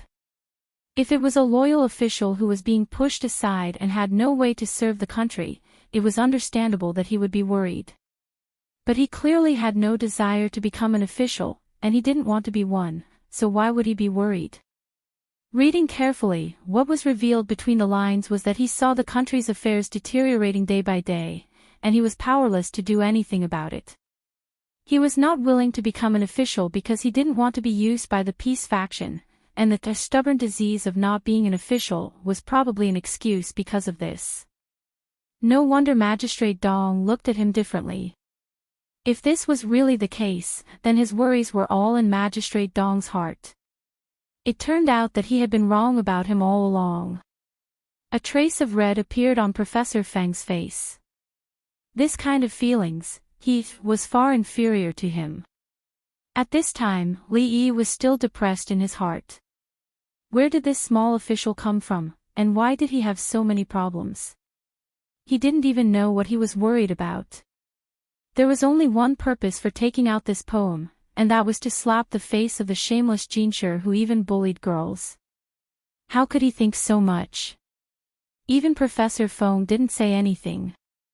Why did an official keep interrupting? Didn't he see that Professor Feng's face was red with anger? County Magistrate Li, Magistrate Dong is asking you a question. Although County Magistrate Lu was very afraid of Li Yi's background, it wasn't good to keep Magistrate Dong there. Seeing this, he spoke in a low voice to remind him. What, Magistrate Dong? Li Yi was stunned. A small official suddenly became a magistrate. This change was too sudden, and he couldn't react for a while. Chapter 169. I know that those who offend him will not have a good ending. Above the small building, Li Xian did not care that the emperor and empress were here and laughed without grace. It was the first time he had seen someone faint from anger with just one poem. At this moment, he couldn't help but think of the mid-autumn poetry meet. In Mianxiu Garden, the so-called second scholar of Qing and Fu had provoked him. When Li Yi finished his poem, all those so-called scholars had stopped talking. It was a pity that he had not been there. Otherwise, he would have felt it more deeply. He made up his mind that in the future, he would ask for a few poems from Li Yi. When the time was right, he would throw them out like this and shock everyone. That feeling would be extremely satisfying. Little Xian, don't be rude. The emperor and empress were still here. Seeing that he did not have the bearing of a prince, Ning Wang couldn't help but reprimand him. Wanting to speak but not wanting to speak, the sky is cold in autumn. Interesting. Changde, send someone to summon him. He didn't expect that the young man he met by chance in the garden would have so many entanglements with the royal family. Emperor Jing also admired him very much. He wanted to see what kind of expression he would have when he knew his true identity. After saying this, he suddenly furrowed his brows imperceptibly. The heavy feeling in his chest appeared again and his breathing became difficult. However, he experienced this kind of situation almost every few days, so he did not pay it too much attention right now. Downstairs, Li Yi had just learned from County Magistrate Lu that the curious little official just now was the Qing and prefectural magistrate. After a moment of shock, he composed himself and bowed. Sir Prefectural Magistrate, I have nothing to worry about. I was just casually lamenting. Hearing this, Cui Yinqin felt his blood boil again. Even when Magistrate Dong heard this, the corner of his mouth couldn't help but twitch. Last time, he didn't reveal his identity, so he casually brushed him off. But this time, in front of all the officials, did he dare to be more serious? Just as Magistrate Dong was about to speak again, a servant from the manor came over and said, Li, His Highness invites you. The Wang Yi that the servants of the Wang Fu mentioned was naturally Ning Wang. When the officials heard this, they were all stunned. Why did the prince invite County Magistrate Li? Then they realized another problem. How could a small county officer be qualified to attend the princess's birthday banquet? Even Prefectural Magistrate Dong was slightly surprised by this matter. The emperor had personally written the title, the princess and Ning Wang both treated him. Was this county magistrate Li not simple? Only county magistrate Lu didn't feel strange at all. What was Ning Wang? Even if the servant had said, His Majesty invites him, he wouldn't have been surprised. After all, he had witnessed that scene with his own eyes. Why did Prince Ning invite me? As the person in question, Li Yi was also at a complete loss. This little one doesn't know. Li, hurry up and go with this little one. Don't let His Highness wait for too long. The servant urged. Li Yi turned his head to look at Wan Ruoqing. Before he spoke, Magistrate Dong waved his hand and said, Hurry up and go. I promise that after you leave, no one will make things difficult for this girl. Since Miss Ruoqing is not feeling well, you should go back and rest early. The words of the prefectural magistrate were very credible. Li Yi said to Wan Ruoqing and then left with the servant. On the way, he was still thinking, could it be that Li Xian has been thinking too much recently and Ning Wang wants to get even with me? After thinking about it, he felt it was unlikely. After all, after countless tests, he was very confident about Li Xian's mental endurance. If he couldn't figure it out, he wouldn't think about it. After all, he had saved the princess. As a prince, he shouldn't be ungrateful and bite the hand that feeds him. Li, His Highness is upstairs. Go up by yourself. The servant brought him around. Li Yi looked at the small building strangely, then looked at the servant again.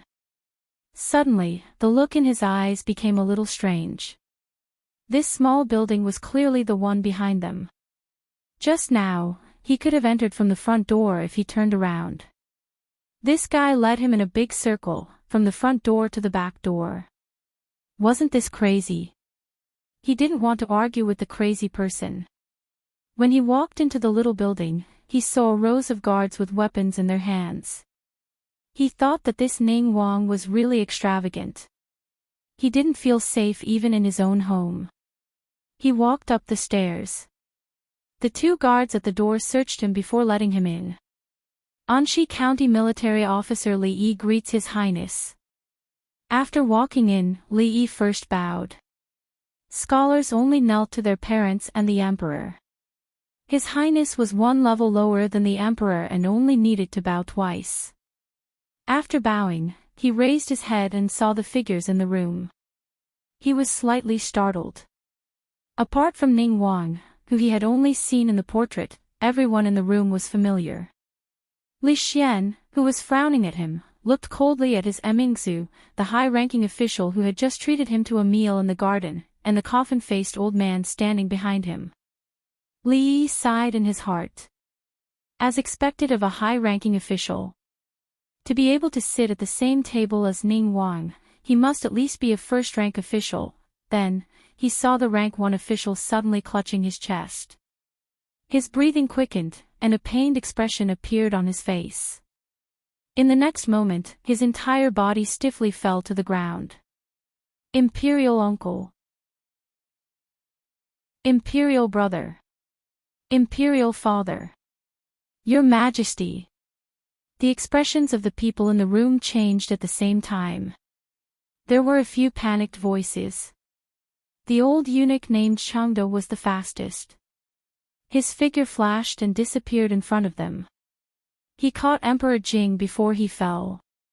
Come, quick, call for the imperial physician. The current emperor was suffering from asthma. No matter where he went, there would be an imperial physician. Even if he hid it from the court officials, it was impossible not to bring an imperial physician. As soon as he finished speaking, there was a response from outside the door. Two figures rushed downstairs.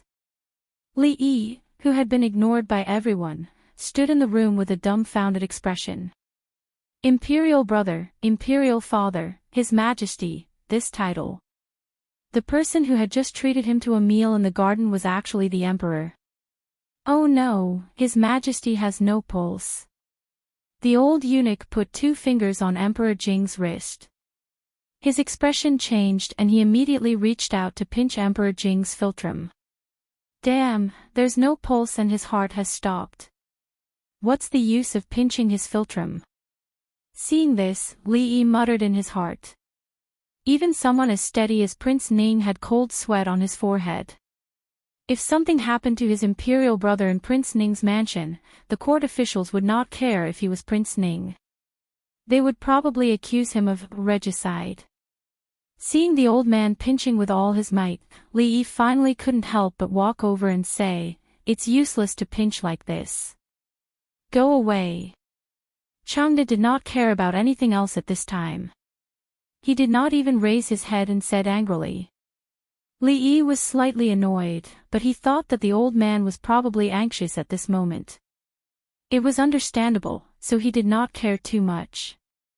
At this moment, Mingzu grabbed his arm. For the first time, an extremely anxious expression appeared on her usually indifferent face. "You have a way." She was very clear about Li Yi's various magical methods.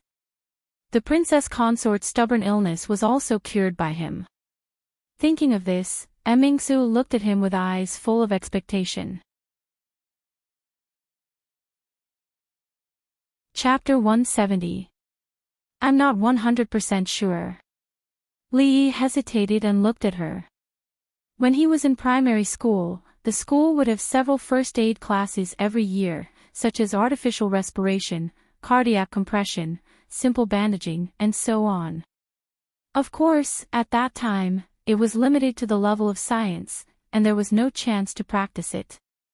Occasionally, he would fantasize that the most beautiful girl in the class would suddenly faint, and then as a boy, he could be the hero to save the beauty, openly doing something that was indescribable at that age. However, the person in front of him was not an ordinary person. He was the emperor of a country, the absolute ruler of a feudal society. If something went wrong, even 10 heads would not be enough for him to chop off. Based on today's situation, he might not even have the chance to escape with Rui and the others. But if he didn't do anything and just watched the old man pinch his philtrum, he was afraid that before the imperial doctor arrived, this high-ranking emperor would have already passed away. Even if he didn't deserve to die, he would be strangled to death by the old man. If the emperor died unexpectedly here, no one present would be able to escape. It was a disaster either way. Li Yi couldn't help feeling a little depressed. Why did Prince Ning call him over for no reason? Wasn't this a trap for him? He didn't know whether to save him or not. Just as he was struggling in his heart, the old man also found that pinching the philtrum seemed to be really useless. His Majesty still showed no signs of waking up. Suddenly hearing Princess Yongla's words, he grabbed Li Yi and asked, "Do you have a way to save His Majesty? At least I can hold on until the imperial doctor comes." Li Yi nodded and could only bite the bullet. After all, he was a good youth who had developed morally, intellectually, physically, and aesthetically. It was better than this old man messing around here. Hurry up and save him. If anything happens to His Majesty, be careful of your life. Thinking of what the prince had said just now, that the princess's stubborn illness was also cured by him, the old man gritted his teeth and looked at Li Yi sinisterly. "Then you should do it." Li Yi immediately took a step back. If he couldn't save His Majesty, he would be wronged. "You." The old man looked at him with fire in his eyes. Just as he said one word, a stern voice came. "Chief Steward Chang." Mingzi stopped Changde, then turned to look at Li Yi and said, "Hurry up and make your move. No matter what the result is, I will pardon you." Li Yi thought to himself that the daughter of the old Li family was indeed reasonable. At this time, Steward Chang had already stepped aside. Earlier, he had already digested a number of first aid manuals in his mind. He felt the emperor's left chest, which was still in a coma. Just now, the old man had said that there was no pulse. As expected, it was a cardiac arrest. Li Yi immediately clenched his right hand into a fist and punched the emperor's chest a few times. Impudent. Seeing this, the old man's face changed. He immediately bent his palm into a claw and grabbed at Li Yi's shoulder with a whistling sound. With such a heavy blow to His Majesty's chest, could it be that he was not trying to save His Majesty, but was trying to kill His Majesty? At this critical moment, a white shadow suddenly flew across the air. Mingzi kicked the old man's hand away and said coldly, "Chief Steward Chang, I know you are eager to save His Majesty, but if you continue to obstruct me, it will only delay Father's treatment." Hearing this, a look of hesitation appeared on the old man's face. He could not make a move on the princess. When he looked down again, the young man had already crossed his hands and was pressing on His Majesty's chest. Although this was still a strange method that he had never heard of, it was at least acceptable to him compared to what he had done just now. Without a defibrillator, Li Yi could only use this more direct and violent method to help the heart beat. Next was conventional chest compressions. There was no epinephrine, no glucose solution, no nicotinamide, loblin, and dexamethasone, which he had never even heard of before. Naturally, he could only use this simplified first aid method. During barehanded CPR, artificial respiration and chest compressions were carried out in a certain ratio. Next was the project that Li Yi had been looking forward to the most since he was a child.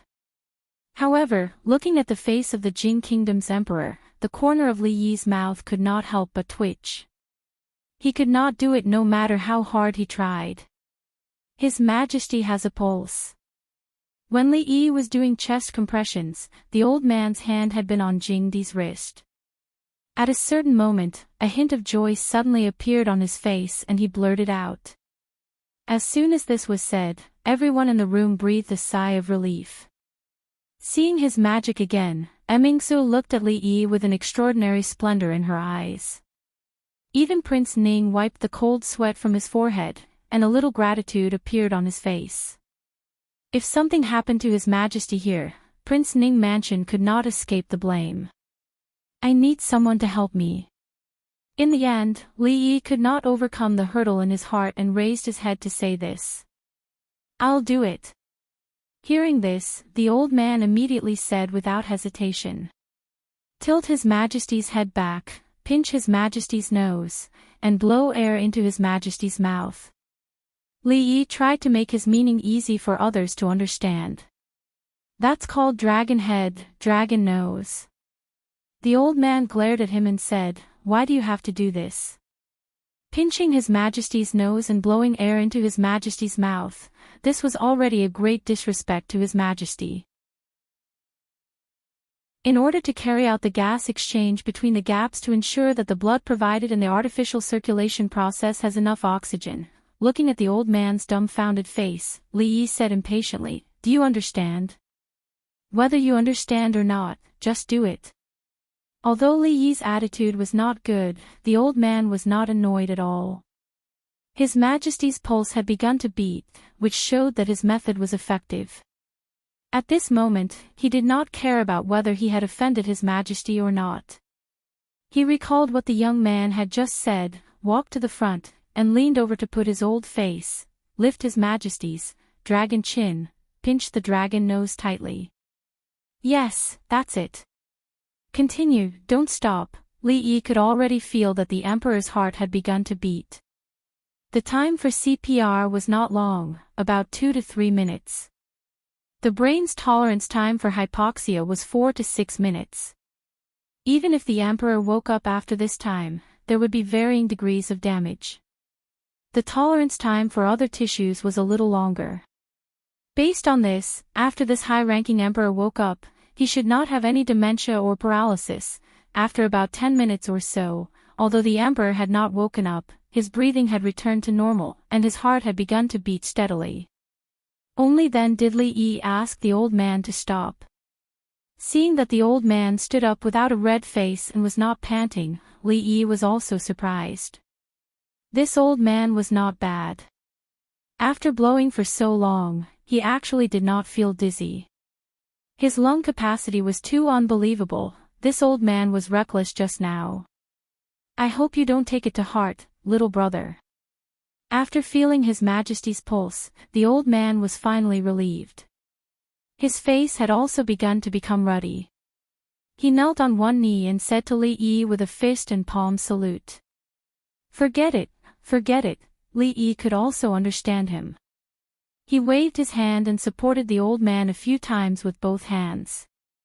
Only then did the old man stand up. What's wrong with this emperor? A weak voice came. Prince Ning and the old man immediately stepped forward and helped Emperor Jing up. Sitting on the chair, Emperor Jing was just about to speak when he suddenly touched the top of his lips and could not help but let out a soft hiss. Why does it hurt so much here? Li Yi thought in his heart. That old man just pinched so hard, it would be strange if it did not hurt.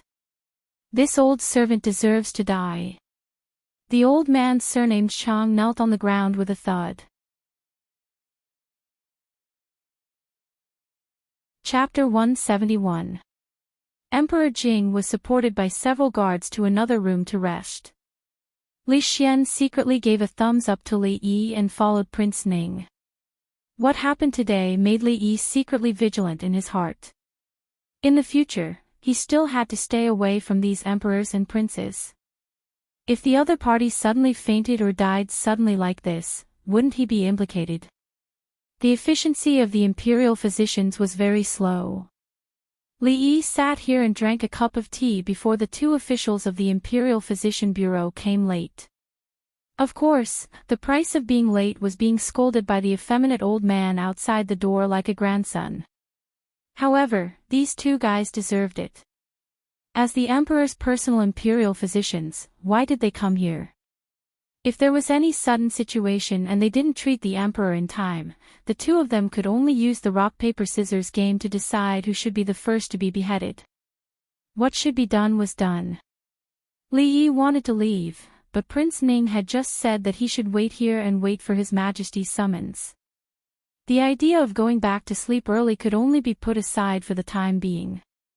He was also very unlucky to meet the emperor while strolling in the garden. He began to think if he had said anything disrespectful just now. It seemed that he did, but it seemed that he didn't. Only ghosts would remember so much. In this way, that Constable Emingzu was really a princess. She didn't want to be a princess, but she came to be a constable. Was it not enough for her to be alone? She had to drag him down with her. She was really crazy. The two officials of the Imperial Physician Bureau were scolded. They lowered their heads and went into the room to diagnose the emperor to make sure that there was nothing wrong with the emperor's body. After they left, they continued to be scolded. In the room where Li Yi was, 2 rows of armored guards with weapons stood neatly. He had just picked up the second cup of tea, but before he had time to take a sip, a guard came out of the room and bowed. Lord Li, His Majesty summons you. Standing up from his seat, under the guidance of the guard, he walked to the door of another room. From afar, he saw Ning Wang and Li Emingzu sitting on the 2 sides. The one he had seen in the garden, the one he thought was a high official, was actually the emperor's man lying on the bed. There were 2 other women in the room. One was Ning Wang Fei, the other he didn't know. She County Lieutenant greets Your Majesty. In front of the emperor, Li Yi could only kneel and pay his respects. Fortunately, the floor of the room was covered with a thick blanket, so he wouldn't feel uncomfortable kneeling on it. You have done a meritorious deed in saving the emperor, so there is no need to be overly courteous. Come, have a seat. Emperor Jing's voice was still a little weak. Not long after he finished speaking, 2 guards brought a chair over. Thank you, Your Majesty. Li Yi thanked. Just as he sat down, Ning Wang took a step forward and looked at the woman Li Yi didn't know. He said, This is the Empress. County Lieutenant Li, you still need to pay your respects. Li Yi felt strange. The Emperor and Empress of the Jing Kingdom didn't stay in the palace, but ran around outside. Kneeling once was not enough, so he had to stand up and pay his respects again. The Empress sat at the front and looked at him. There was satisfaction in her phoenix eyes. Just now, when His Majesty had summoned him, she and Ning Wangfei had left. When they learned that His Majesty had fainted, they had jumped in fright. Knowing that it was this young man who saved the Emperor, she naturally saw him in a different light. Li Yi of Anxi County, you have done a meritorious deed in saving the Emperor. How do you want me to reward you? Hearing this, Li Yi was happy.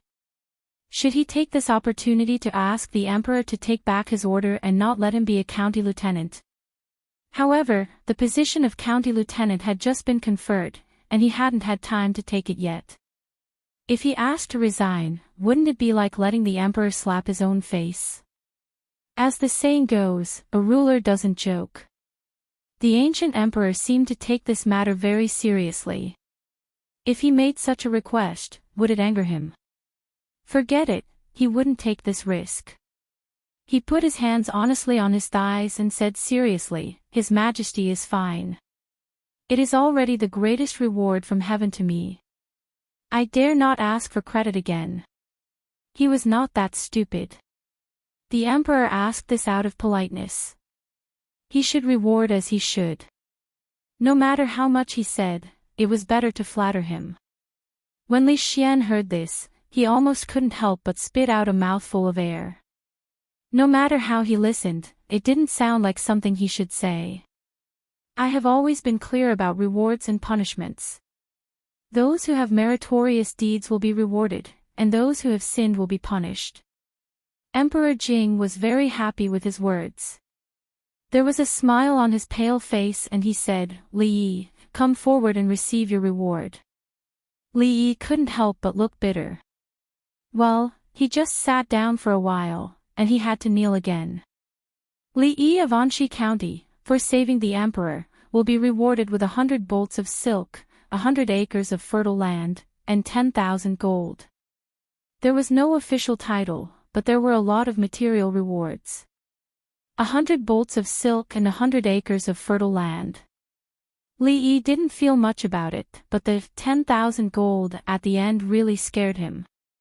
According to the market price, 10,000 gold could be exchanged for 100,000 silver, and 1 silver could be exchanged for 1,000 copper coins. How much was 100,000 times 1,000? It was a lot. With 10,000 taels of gold, there was no need for her to sell ruidu and spirits. She could even stop selling perfume and fragrant soap. She could go back home and guard the mountain of gold and that 100 mu of fertile land. She and Rui could live a carefree and happy life as landlords and housewives. In an instant, Li Yi's good impression of the emperor rose. Such a generous emperor must be a good emperor. I thank your majesty for your grace. This time, he bowed with sincerity. Li Yi, can you cure father's illness? When he returned to his seat again, a clear voice came. When he turned his head, he found that Emingzu was looking at him with a burning gaze. As soon as she finished speaking, everyone looked at Li Yi. What illness does His Majesty suffer from? Li Yi still didn't know what illness the emperor had. He fainted for no reason, so it shouldn't be a simple illness. Asthma. The 2 imperial physicians were called in. After listening to their description, Li Yi had a general idea in his heart. The asthma they were talking about should be asthma. Asthma wasn't a good illness. Even in modern times, there didn't seem to be a cure for it. As Li Yi searched for information in his mind, he shook his head and said, this illness is extremely difficult to cure. We can only take more precautions and reduce the number of attacks. Li Yi wasn't a doctor. Moreover, even if modern doctors were here, they wouldn't be able to do anything without special medicine. To be able to become an imperial physician in the palace, they definitely had some skills. If even they couldn't cure it, how could Li Yi? He could only tell them some things to pay attention to from the perspective of avoiding contact with allergens. For example, they should frequently dry their bedding, open the windows frequently for ventilation, keep the room clean, and recommend the use of soap produced by Rui Workshop. As for food, they should eat less seafood and eat more red dates, lotus seeds, and yam. These were all things that were written in books. Li Yi organized his words. A guard had already brought a pen and paper, and the two imperial physicians were writing at a rapid speed. Li Yi glanced at them, but he didn't recognize any of the words written on the paper. It seemed that the prescription was not the original creation of Western medicine in that world. He only hoped that he could still recognize the words written by them tomorrow. Chapter 172. It's best not to have birds or beasts around His Majesty. Remember not to drink alcohol. After explaining all the precautions for asthma prevention, Li Yi was about to leave when he suddenly sniffed and smelled a familiar fragrance in the air. He seemed to think of something and asked, "Did the princess and Her Highness use perfume?" The two nodded at the same time and asked in confusion, "What's wrong?" "His Majesty's asthma cannot be smelled too strongly. Perfume and Rui dew are both included." No wonder there was a similar smell in the room just now. Li Yi didn't notice it at that time. Now he remembered that the princess and the empress had probably stayed in that room. The emperor had asthma. It was a blessing from heaven that he didn't die of asthma after being attacked by the two women's perfume. The empress's expression changed when she heard this. She suddenly said, "Is it because of the Rui dew that His Majesty's asthma has worsened these days?" Li Yi was stunned. Rui dew and perfume. She couldn't wait for the emperor to die. Quick, remember these two things. After listening to Li Yi's words, the empress told the imperial physician and hurriedly took the princess to take a bath. Mingzu also left silently. Before leaving, she glanced at Li Yi. When she passed by, Li Yi also smelled a familiar smell. 3. It seemed that this emperor must be a good emperor. He had done a lot of good deeds in his life. Otherwise, he would not have lived until now. After bowing and bidding farewell, the guards naturally sent him away. Just as he went downstairs and walked a few steps, Li Xian followed him. For Li Xian, Li Yi was a huge treasure. Every time they met, he could dig out some treasure from him. The mystery in his heart was constantly refreshed. If he wanted to attract a man for a long time, he must always maintain a sense of mystery in front of him. In this regard, Li Yi obviously did a good job. Cough, cough. From time to time, the sound of Jing Di coughing could be heard in the room. "Brother, should we call the imperial physician over?" Prince Ning asked in a slightly worried tone when he saw this. Emperor Jing waved his hand and said, "There's no need. I know my body. It's fine now." Is Xian in contact with Li Yi often? After a while, the coughing gradually subsided, and his voice was heard again. "Yes, even in front of us, Xian often mentions him." King Ning's voice paused before he added, "Mingzu also seems to have a close relationship with him." Emperor Jing sat up and asked, "Have you investigated his background?" "I've already checked it thoroughly. There's nothing wrong with it." King Ning replied, "This boy is young but extremely talented. The few poems he has written are widely spread in Qing and Fu. Su Xuejing once publicly called him the #1 scholar of the Jing kingdom." In addition, the Rui dew and perfume, and even the strong liquor that you praised so much today, were all his works. King Ning continued, "His medical skills also seem to be very high. Not long ago, Ro was suffering from a chronic illness. I searched everywhere for famous doctors, but to no avail. Even the two imperial physicians were helpless. Yet, she was easily cured by him. Brothers should have some understanding of his medical skills." When King Ning said this, an unnatural expression appeared on Emperor Jing's face. Although he couldn't care so much at that time, when he thought of the time he fainted, Changde, he felt his stomach churn and forced himself not to think about this. After thinking for a while, he opened his mouth and said, if that's the case, this boy can be considered an extraordinary person and can be of great use. I originally wanted to move him to the capital and train him for a few years. When he follows father in the future, it would be good to leave a loyal official for him. Thinking about it carefully, this is still too ostentatious. I'm afraid he will be targeted by those people. In addition to Mingzhu's request, I'll let him stay here for now. Hearing this, King Ning was slightly shocked. He didn't think that his brother would think so highly of him. What the two of them talked about next was already a very secretive matter. He waved his attendants away, leaving only Elder Cheng behind. No one else could hear the conversation between the two of them. At the same time, Li Yi had already walked out of the gates of the manor. He waved his hand at Li Xian, indicating that he didn't need to send him off. The banquet in the manor was still going on. The high officials and nobles ate, drank, laughed, and chatted. The scholars were singing about romance. No one knew that just now, in the small building behind them, something big enough to shake the entire Jing kingdom had happened. What they were curious and confused about was why King Ning and the princess didn't show up tonight. Among the new Jinshi, Cui Yanqin and Jiang Zi and were probably the most depressed.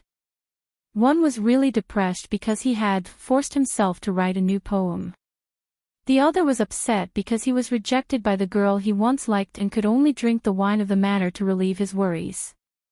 At this time, Li Yi had just come out of the manor and was about to walk back to his shop. He turned his head slightly and saw the figure still waiting by the roadside. "Miss Ruoqing, you haven't gone back yet?" he asked in confusion as he walked over. "Ah. Lily, you're out." Wan Ruoqing's face was still very pale. When she saw Li Yi, a smile appeared on her face. She bowed to him and said, "Thank you, Li, for helping Ruoqing just now." Li Yi waved his hand. "Let's not talk about this. You don't look very well. Do you need to see a doctor?" Wan Ruoqing smiled and said, "No need. I'm afraid the clinic is already closed. Let's talk about it tomorrow." Li Yi had stayed in the manor for about 2 hours. It wasn't too late yet. It was probably around 9 o'clock. The nightlife of the ancients wasn't that rich. After the sky darkened, other than the brothels and taverns that had a lot of customers at night, the other shops would basically be closed. Naturally, there was no way to find a doctor now. Although Qing and Prefecture also had a curfew, and it probably started at this time, the management was relatively lax. In addition, tonight was a special occasion, so one wouldn't be caught walking on the road. "Then I'll take you back first," Li Yi said in a gentlemanly manner. It wasn't safe for her to walk back alone in the middle of the night. "Li, are you going back to Rui workshop?" Li Yi froze for a moment, then nodded. "Then we're going the same way," Wan Ruoqing said with a smile. Li Yi wasn't surprised that she knew where he lived. Rui workshop had already become famous in Qing and Prefecture. Last time at the Mid-Autumn Poetry Meet, some bored person had put the title of the top scholar in the Jing Kingdom on him. It had also made him a little famous. There was a high chance of being recognized on the road, so naturally, his residence wasn't a secret.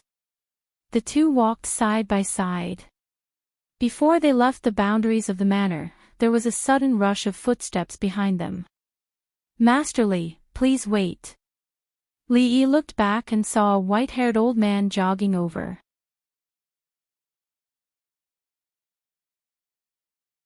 Chapter 173. The old man looked a little familiar. After thinking for a while, he remembered his identity. He was one of the imperial physicians who had been scolded by Steward Chang like a grandson just now. They were both old, but this imperial physician obviously didn't live as well as the other. After being scolded, he didn't even have the courage to talk back. "I'm Lu Jimin, the new imperial physician of this dynasty. Milord Li, please stay." This white-haired imperial physician Lu was old. He trotted all the way out of the prince's mansion and was still out of breath at this moment. "Milord Lu, is there something urgent?" Li Yi thought in his heart, could it be that His Majesty's illness was acting up again? This time, he wouldn't go back even if he was beaten to death. He only knew a little about modern first aid, but he knew nothing about medical skills. After all, medical skills were real skills. Even if he digested all the books about Chinese medicine in the library, he couldn't become a famous doctor. If His Majesty really died and he had an alibi, he couldn't be blamed, right? Moreover, this old man claimed to be the imperial physician of this dynasty and the dean of the Royal Medical College of the Jing Kingdom. He might be one of the best doctors in the whole country. If he couldn't do anything, it would be useless for him to go. Imperial physician Lu stood in the same place for a while and calmed his heartbeat. Then he looked at Li Yi and asked with a smile, "Milord Li, do you know medical skills?"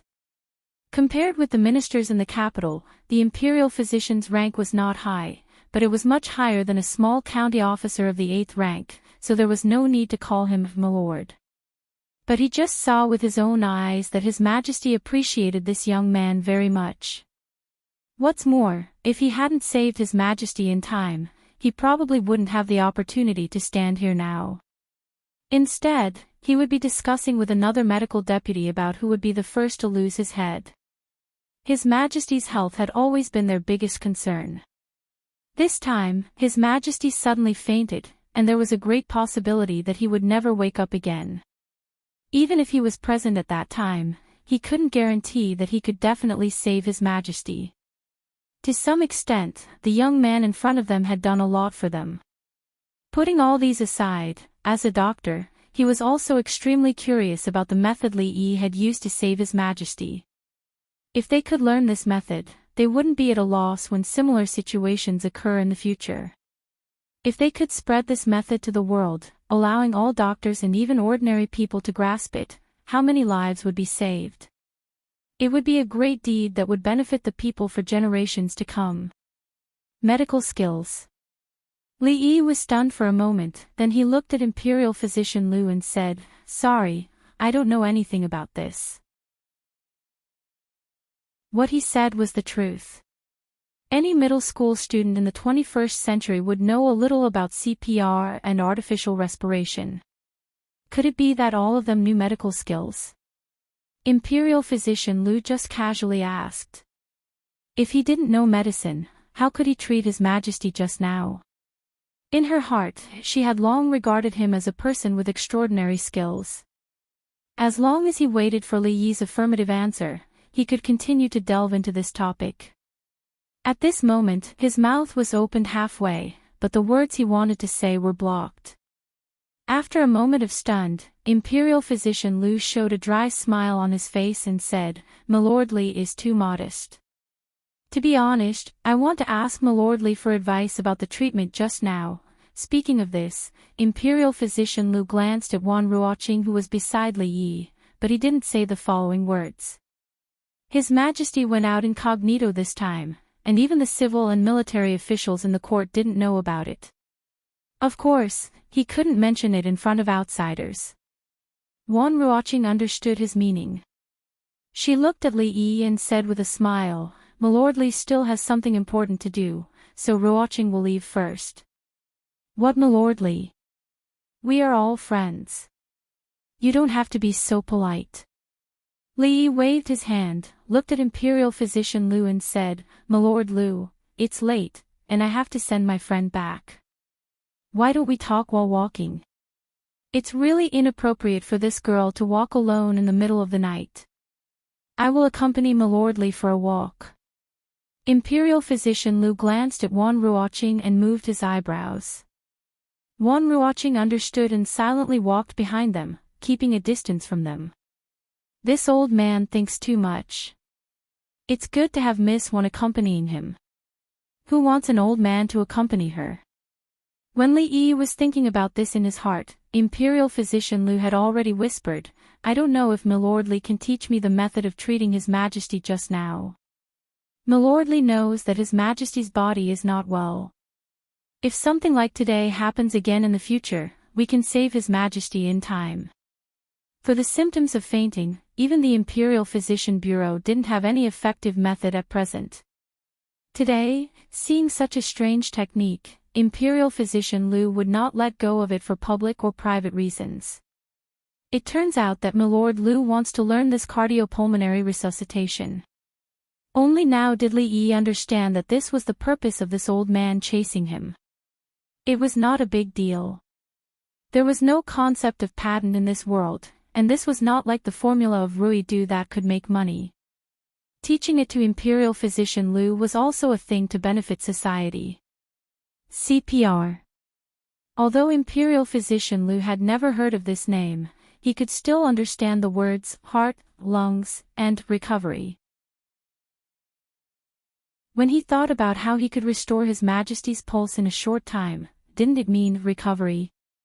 Milord Li is willing to teach me. He turned his head and looked at Li Yi with some excitement. This cardiopulmonary resuscitation is not a secret. If Milord Liu can learn it, it will also be a blessing for the common people. Li Yi said with a smile. Milord Li is so righteous. On behalf of the common people, I thank Milord Li. Imperial Physician Liu cupped his hands at Li Yi and said seriously. Milord Liu is too courteous. Li Yi waved his hand. When he spoke again, he had already started to introduce to Imperial Physician Liu the suitable occasions for CPR, the specific procedures, and things to take note of. As the Imperial Physician and the Dean of the Jing Kingdom's Royal Academy of Medicine, Imperial Physician Liu was like a student who thirsted for knowledge. His face was solemn and he carefully remembered every word that Li Yi said in his heart. Wan Ruoqing was not far behind the two of them. She watched as Li Yi talked with the high-ranking official with fervor and assurance. The other party looked serious and serious. Her pretty face was slightly absent-minded. When they first met, he was still an unfamiliar scholar who stretched out his hand to ask for osmanthus cake from her. For the reward of 100 taels of silver, he helped Yunying Poetry Club compose 2 poems, which left a deep impression in her heart. Of course, at that time, she did not know that he was the scholar who wrote Immortal on the Magpie Bridge and became popular in the prefectural city. When they met for the second time, it was at Mianxiu Garden, where the Mid-Autumn Poetry Meet was held. That day, she was put in a difficult position by the second scholar of Qing and Prefecture, Shen Zhao. He used Shuidiao to shock everyone, and Shen Zhao tore the poem out of anger. From then on, his reputation in Qing and Prefecture was not as good as before. But with just 2 poems, he was crowned the #1 scholar in Qing and Prefecture and even in the Jing Kingdom. He was probably the most unconventional #1 scholar in history. He never participated in poetry meets or poetry recitals, and he did not accept invitations from socialites. The strange items that he sold in his shop in the city were once again popular in the prefectural city. She only knew that the Rui Square next to the brothel was actually his shop when she saw him leave the shop once. Every time she went in and out of the shop, she slightly hoped for a chance encounter like that. Later on, she learned that he came and went without a pattern, so she did not run into him again. She did not expect that the two of them would meet again in such a way in the prince's mansion tonight. Writing a new poem to express sorrow, she softly murmured these words, and a trace of a smile appeared on her pale face.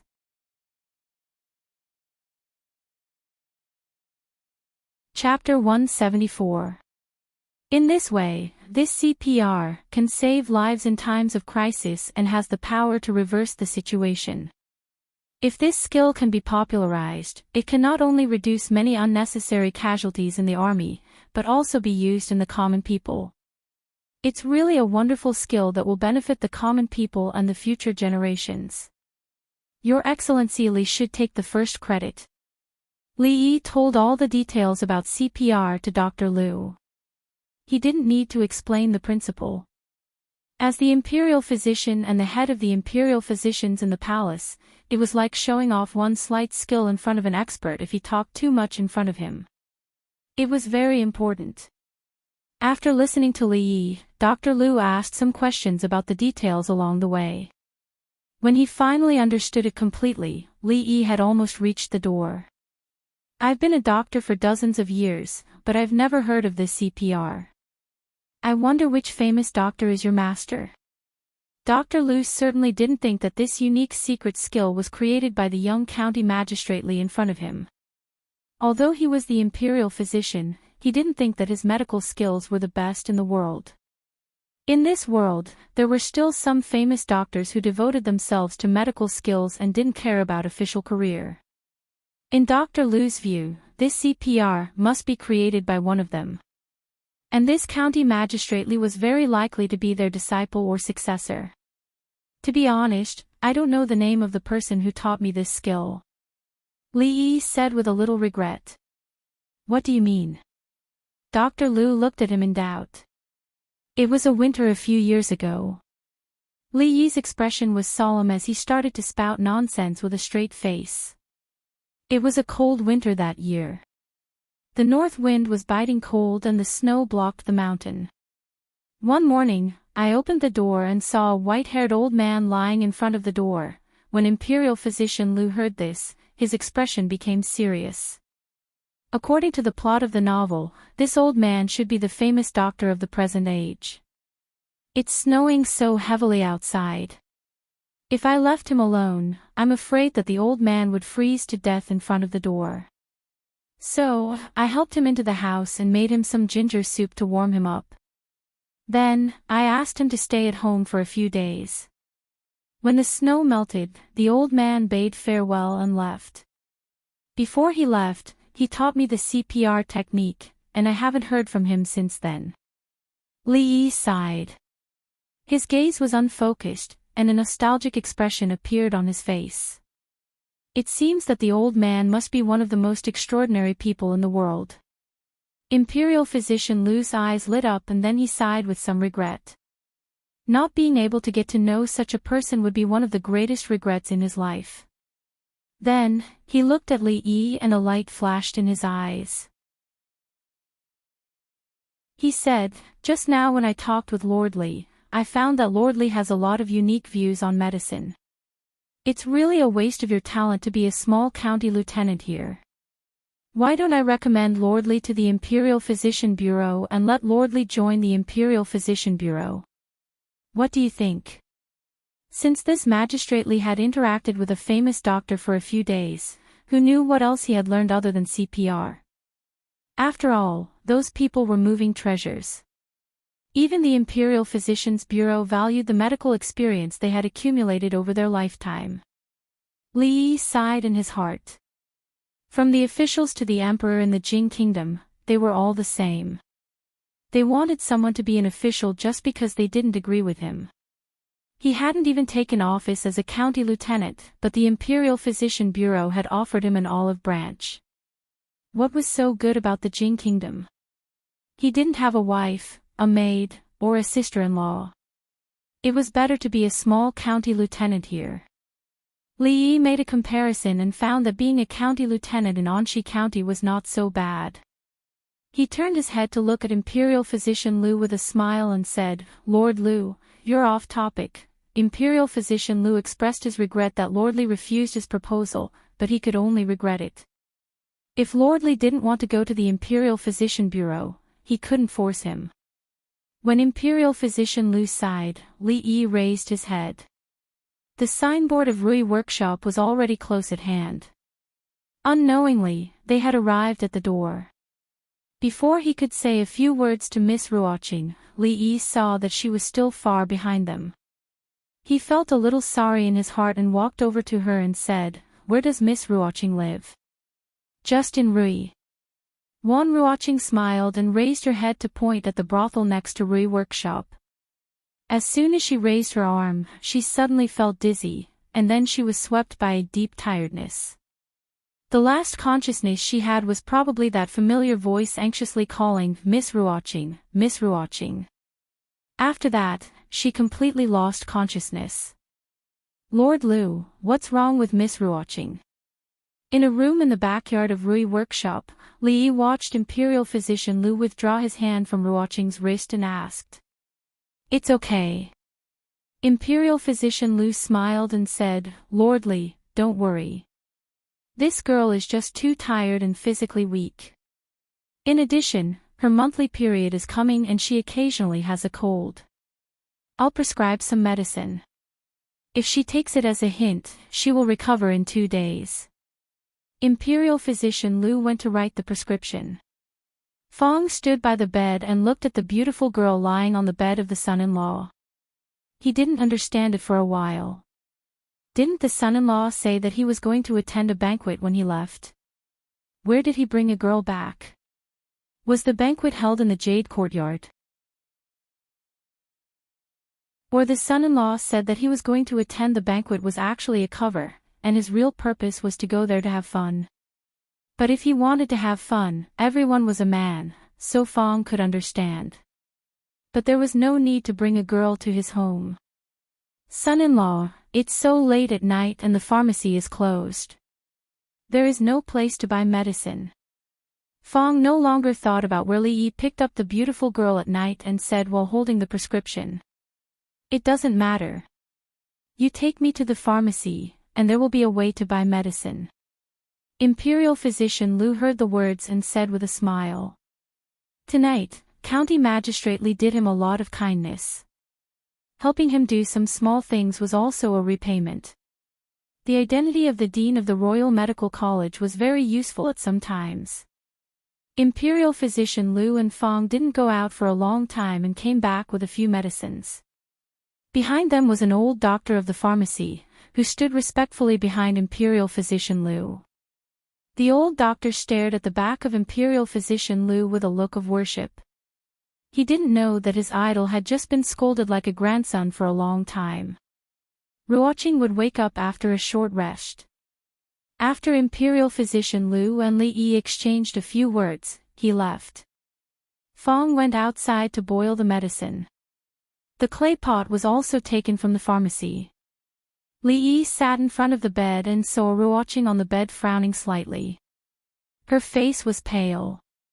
He reached out to touch her forehead and estimated that her body temperature had exceeded 38 degrees.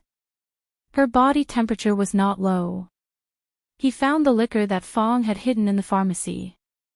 After several distilling processes, the liquor had a temperature of 30 to 40 degrees, which could be used to cool down physically. He dipped a towel in alcohol and wiped some on her forehead and palms. As for other places, Li didn't dare to touch them. Although the effect would be greatly reduced, there was no legitimate reason to take off a woman's clothes when she was asleep in this era. Ruoqing blinked her eyelashes. After she tried to open her eyes, she saw such a scene. Li put one hand on her forehead and the other hand touched his own forehead. He was still muttering. "It's a little cooler than before. The fever seems to have gone down."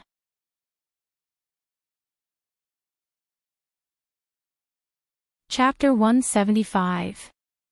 Li, she had just woken up and had not fully recovered her consciousness. She looked at Li and blinked her eyes innocently. "You're awake." Li withdrew his hand from her forehead and said, "This is Rui House. You just fainted outside." He paused and said, "You're not feeling well. Instead of resting at home, you went to sing that song." Ruoqing's pretty face showed a bitter smile. Some things were beyond her control. For them, she had long been used to these things. She supported her body to sit up and said apologetically, "I'm sorry to have troubled you. Don't always call me young master. I'm not used to it." Li waved his hand and said, "The medicine is being brewed outside. Since you live in the brothel next door, you don't have to rush back. Drink the medicine before you leave. By the way, have you eaten?" Ruoqing shook her head. As performers and singers, they couldn't eat too much before performing. They could only eat 20% full. Any more would affect their singing. Every time she went out to perform, she was used to bringing some osmanthus cakes. When she was really hungry, she would eat 2 pieces. Tonight, she had already distributed all the cakes she brought to others. It just so happens that I'm not full either. You sit here for a while. Although it was not a good habit to eat after 9 o'clock in the evening, it was not appropriate for her to drink medicine on an empty stomach. In addition, Li Yi did not have enough to eat in the prince's mansion. Because of the emperor's fainting, he was really a little hungry now. Fong set up a fire in the corner of the yard and waited for the medicine in the clay pot to be done. Seeing Li Yi go into the kitchen and start to work, he looked into the room and sighed deeply. Does the son-in-law want to keep that woman for the night? Since the son-in-law did not hide from him, it showed that he had absolute trust in him. But if he helped him hide it, he felt sorry for First Mississippi. In Fong's heart, he began a new struggle. After a moment, he still made a decision. Some things were done wrong once, and they would continue to be wrong. The more he hid it from First Miss, the less guilty he felt. Wan Ruoqing watched Li Yi go out and sat up straight on the bed. There was a small stool next to the bed with a small jar of wine on it. She could smell it from the smell of the wine jar. He touched his forehead and felt that it was ice cold. He brought his palm closer to his forehead and sniffed it. There was a faint smell of alcohol. She had recovered a lot at this time. Although her body was still a little uncomfortable, the dizziness was gone. Just now, she vaguely felt that someone was wiping her forehead and palm. It shouldn't be an illusion. Although she didn't know the reason why she felt better should have something to do with this. Just now, the imperial physician had humbly consulted in front of him. His medical skills should be very good. Various thoughts flashed through her mind. After a while, she raised her head and began to observe her surroundings. It wasn't a big room. She was currently on a bed in the corner. The room's furnishings were very simple. There was a bed, a table, and a chair. There was a wooden shelf with toiletries on it. It was easy to see at a glance. There were no books, brush, ink, paper, or inkstone in the room. On the wall opposite her, there was a strange painting. The reason why it was strange was that this painting was obviously not the mainstream painting method, nor was it a three-dimensional painting that she had seen before. Instead, it was somewhat similar to the painting method on the sky prayer lantern that she still had in her collection. The lines were extremely simple and casual. The thing in the painting was like a house cat. It had 3 whiskers on its left and right sides. Its eyes and nose were small round dots. There was no mouth, and there was a strange thing on its left ear, which she had never seen before. A strange scholar, a strange painting. Thinking about it this way, it didn't seem that strange anymore. The porridge on the stove would take a while to be ready. Li Yi came in with a bowl, walked to the bed and handed it to her, then said, "Drink more brown sugar and ginger water, it's good for your body." Brown sugar and ginger water could disperse the cold, stop coughing, and stop vomiting. It was much gentler than drinking medicine. Of course, Imperial Physician Lu said that her menstruation was coming. Menstruation was the meaning of the great aunt. Brown sugar could replenish the blood, so it should be good for her to drink it, right? Li Yi did not stay in the shop for long, so the furnishings in the room were very simple. But because he had to cook for himself, the kitchen had all kinds of utensils, seasonings, and so on. Brown sugar and ginger were all there. Wan Ruoqing took the bowl in a daze. As a woman, she naturally knew the effects of brown sugar and ginger water. Every month, when her menstruation came, she would cook some to drink almost every day. What did he mean by what he just said? Did he know that she... Thinking that the white-haired old man was an imperial physician in the palace, Wan Ruoqing's pretty face turned red. When Li Yi returned to the kitchen, he looked at her strangely. This woman was really strange. Just now, her face was as white as paper, and now it turned red. The porridge was ordinary porridge with 2 side dishes. It was not a good habit to eat at night, but it was okay to indulge once in a while. After Wan Ruoqing drank the medicine, Li Yi sent her to the door. Entering the entrance of the brothel, Li Yi was surprised to find that Rui Square and the place where Wan Ruoqing lived were only separated by a wall. "Sister Ruoqing, you are back. How was the prince's mansion?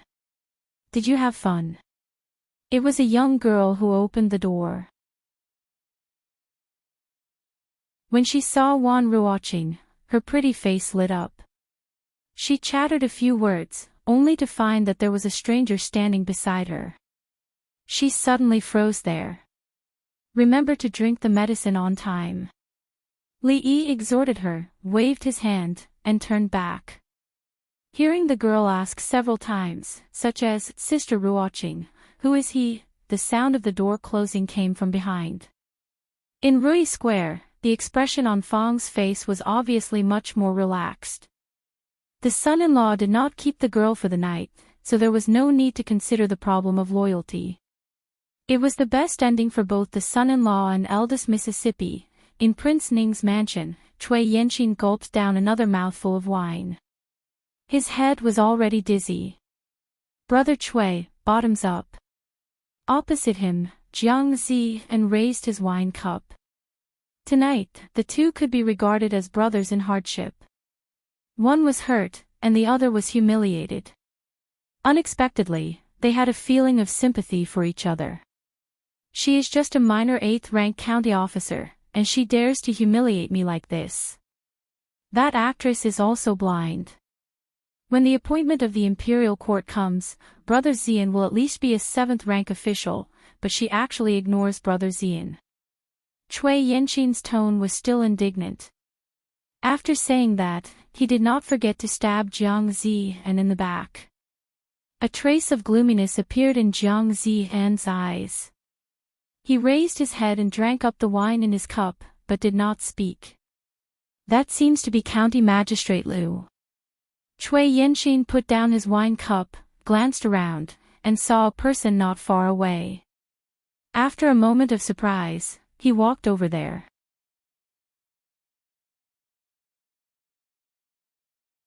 Chapter 176.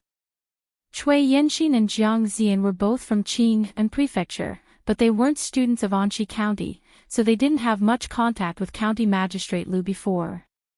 Of course, with their previous status, they couldn't reach this level either. However, things were different now. According to the past practice of the imperial court, the new jinshi every year was more important, and the lowest rank would be appointed as a 7th-grade county magistrate, who had a brighter future than those who became officials through other channels. In this way, they naturally had the qualifications to be on an equal footing with County Magistrate Liu. Seeing Cui Yanqing stand up and walk towards County Magistrate Liu, Jiang Zian's eyes flickered. After a little hesitation, he also stood up. "Let me propose a toast to County Magistrate Liu." Cui Yanqing walked up to County Magistrate Liu and said with a smile as he raised his glass. County Magistrate Liu smelled a strong smell of alcohol from a few steps away. County Magistrate Liu raised his head and frowned slightly. He had seen the conflict between Cui Yanqing and County Magistrate Li just now, so he naturally didn't like Cui Yanqing. However, one shouldn't hit a smiling person, so he symbolically raised his glass, took a sip, and put it down. He was a little tipsy just now, but after seeing the scene by chance, he sobered up a little and didn't dare to drink anymore. Cui Yanqing drank all the wine in his glass, and when he lowered his head, he saw that County Magistrate Liu's glass was still full. A trace of displeasure appeared on his face, but it soon disappeared. At this moment, Jiang Zian walked over and also said, "Junior Magistrate Liu," and bowed to County Magistrate Liu. Among the new jinshi in Qing and Prefecture, Anxi County accounted for more than half of them. "Lord Liu, you're really good at teaching." Cui Yanqing complimented County Magistrate Liu after sitting down in front of him. County Magistrate Liu sneered in his heart. Anxi County was the largest county in Qing and Prefecture, and its students were far better than other counties in both quantity and quality. The prefectural school was full of talents, and every year's imperial examination was like this. Obviously, this guy was up to no good. It's all thanks to the prefectural magistrate and Professor Feng. I don't dare to take credit, County Magistrate Lu said lightly. County Magistrate Lu's indifferent attitude made Cui Yanqin and Jiang Ziyan suspicious, wondering if they had offended him in some way. They racked their brains for a long time, but still couldn't remember. Cui Yanqin was in a bad mood tonight. He just embarrassed a lowly actor, but he was slapped in the face by Li with a poem and became a laughingstock in the eyes of the public. Now he wanted to come over to get close to County Magistrate Lu. It would be best if he could make trouble for the county magistrate in the future. Unexpectedly, he was blocked by County Magistrate Lu's cold attitude before he said it. After becoming a new Jinshi, his self-confidence swelled a little. The Cui family was also a rich and powerful family with a lot of people in the imperial court. His official career would be smooth sailing in the future, so he didn't pay attention to a small county magistrate at all. With the help of the wine, he said in a strange tone, I didn't know that such a powerful figure like County Magistrate Li had appeared in your county. Even the prince attached great importance to your poetic talent. County Magistrate Lu's subordinates are really full of talents. For County Magistrate Lu, this sentence was not a compliment, but a sarcasm. If County Magistrate Lu heard Cui Yanqin's words a few days ago, he would definitely be very unhappy. After all, he was the county magistrate of Anxi. No one would feel good if he was overshadowed by an assistant official. But after witnessing so many things with his own eyes, he had long given up these thoughts. The heir, the prince, the princess, the emperor. Which one of these people could be contacted by a small county magistrate like him? How could he dare to have a trace of dissatisfaction in his heart when he could talk and laugh with the emperor? Perhaps this was the opportunity for him, County Magistrate Lu, to make further progress in his life. In this case, I have to congratulate County Magistrate Lu, Jiang Ziyan said with a fake smile. As a county magistrate, he would definitely feel uncomfortable if his limelight was overshadowed by a county magistrate. Jiang Ziyan simply added fuel to the fire. If County Magistrate Lu had a grudge against him, he would definitely have a hard time in the future. I don't need you two to worry about my affairs, County Magistrate Lu said coldly with a wave of his sleeve. How could he not hear the hidden meaning in their words? He was slightly angry. After all, the two of them had not been appointed officials yet, but they dared to mock him. If they weren't in the prince's mansion, he would have probably reprimanded them. I'm afraid that the person surnamed Li will become arrogant because of the favor. If that happens, County Magistrate Lu will probably have a headache, Cui Yanqin said with a faint smile as he looked at County Magistrate Lu. It was already somewhat presumptuous for a new Jinshi to say such words to a county magistrate. However, Cui Yanqin had the backing of the Cui clan, so she naturally looked down on officials like County Magistrate Lu, who had no background and was born in a poor family. Secondly, she really drank a lot tonight. This place was remote, and there was no one around, so she naturally spoke more casually. Hearing this, County Magistrate Lu couldn't help but stand up from his seat no matter how good-tempered he was. However, before he could reprimand them, another stern voice suddenly exploded behind them. Presumptuous. Cui Yanqin and Jiang Ziyan suddenly turned around. When they saw a middle-aged man with a cold face standing behind them, cold sweat rolled down their foreheads. Their legs became weak, and they almost collapsed to the ground. Prince, bastard, is this all you've learned after studying the books of sages for so many years? With the cold voice of Prince Ning, Cui Yanqin and Jiang Ziyan's hearts sank to the bottom.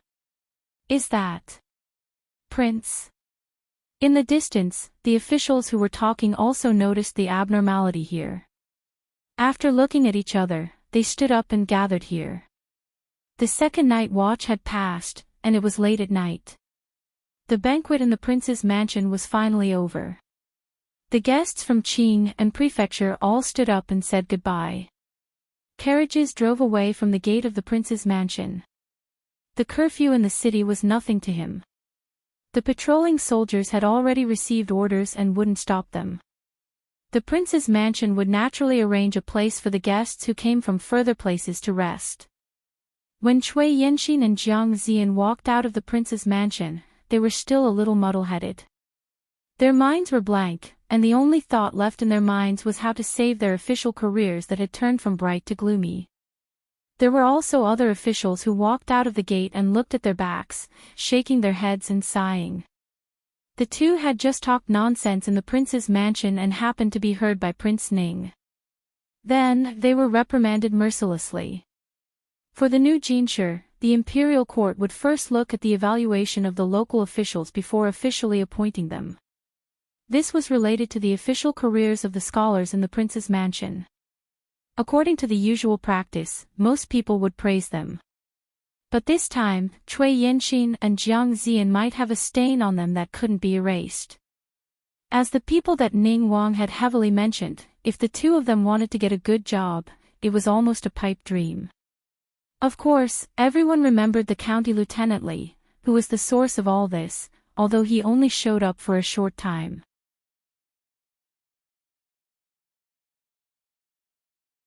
Chapter 177. There were no walls in the world that didn't have a crack.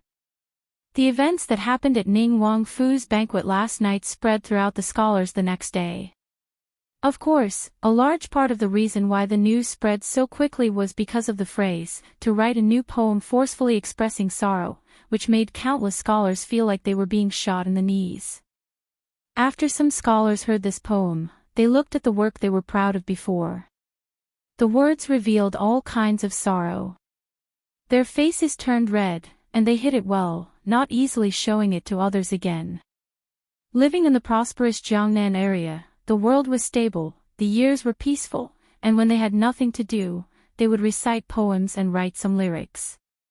This was the life of a scholar. However, if they didn't have enough experience, it was impossible to compose good poems.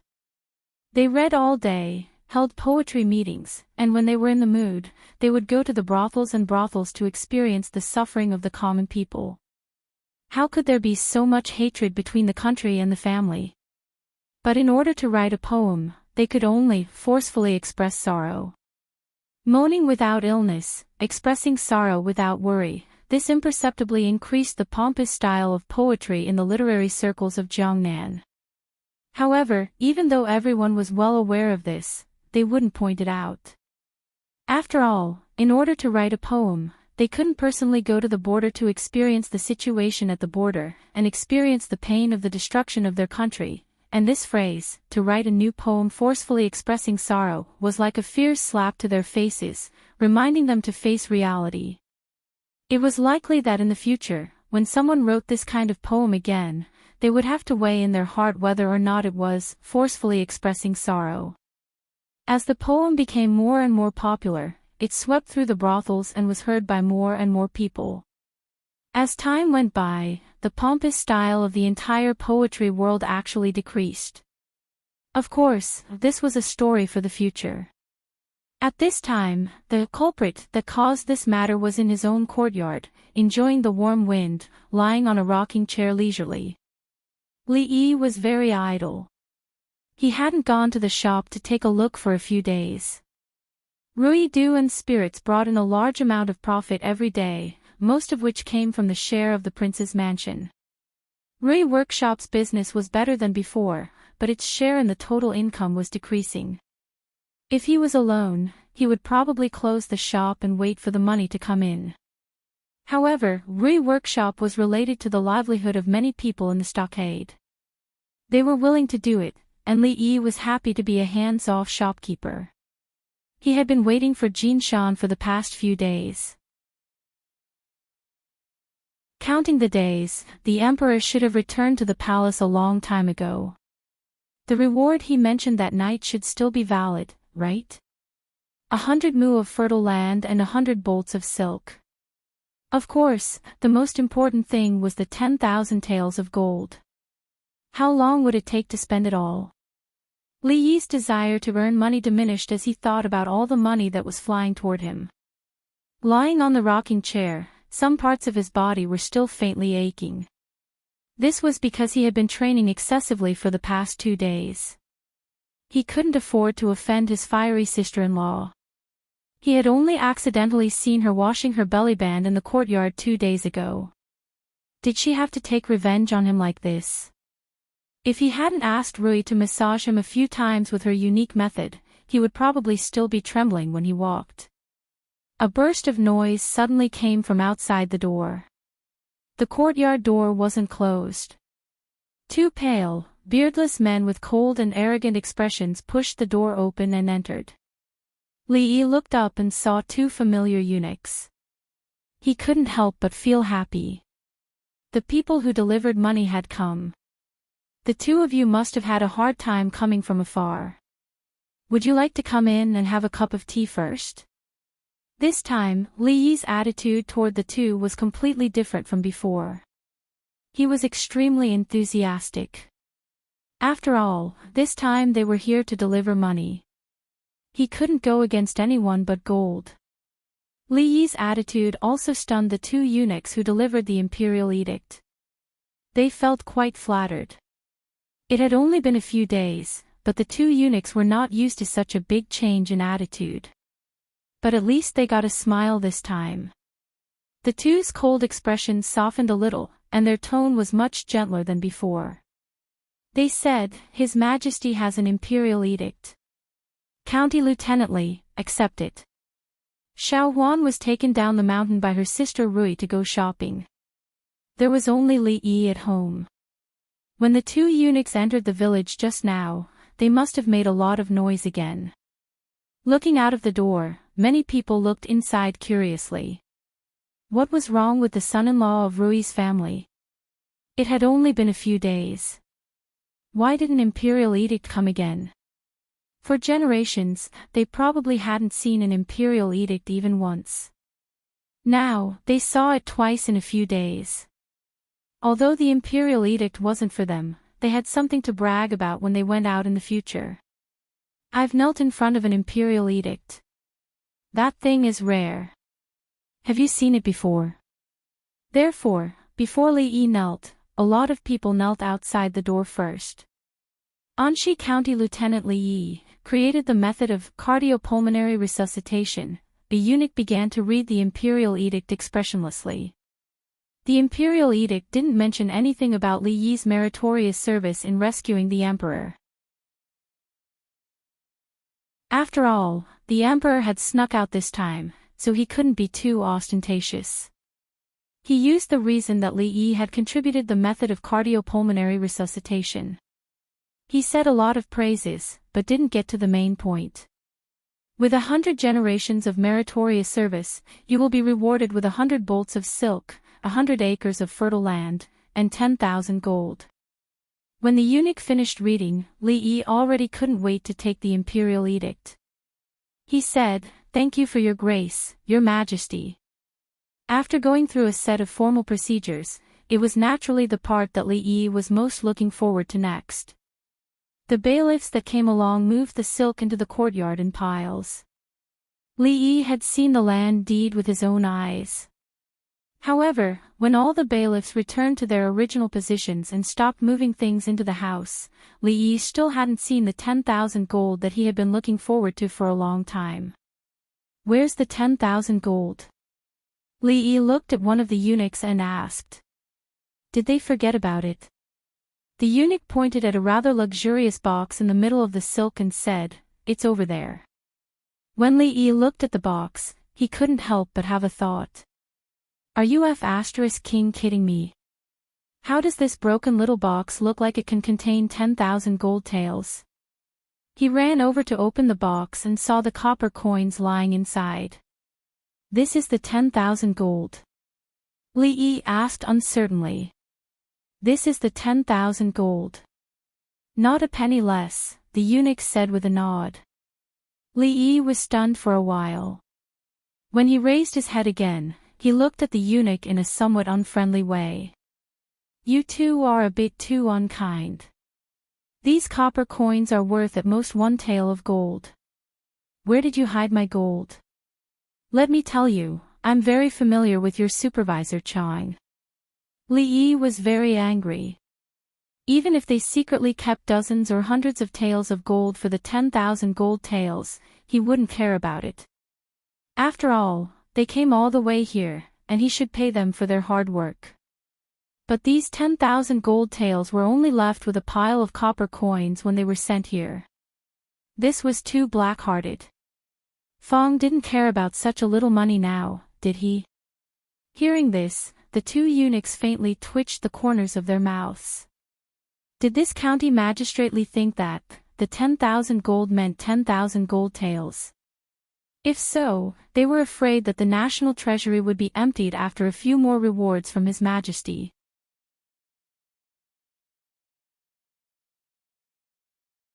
Chapter 178. The 2 eunuchs could not stand the resentment in Li Yi's eyes. After announcing the rewards, they could not wait to leave the courtyard and gallop away on their horses. They did not receive any gifts as thanks this time, but they did not care about it anymore. They only hoped that they would not encounter such a difficult task in the future. In the beginning, Li Yi wanted to give the 2 eunuchs a small token of appreciation. After all, they had come all the way from the capital and were tired. It would not be too much of a heartache to give away 10 taels of gold. However, he did not expect that 10,000 taels of gold would become 1 tael of gold. If he gave more, he would have to pay for it. However, he did not know that the people who received rewards in the past only cared about the emperor's gift itself. They did not attach much importance to money. Since ancient times, he was probably the only one who had such an unconventional idea. The mountain of gold that he had been looking forward to for a long time had flown away. Li Yi was a little disappointed. It was true that those who did not study enough would suffer. Who knew that even the rewards here were so routine?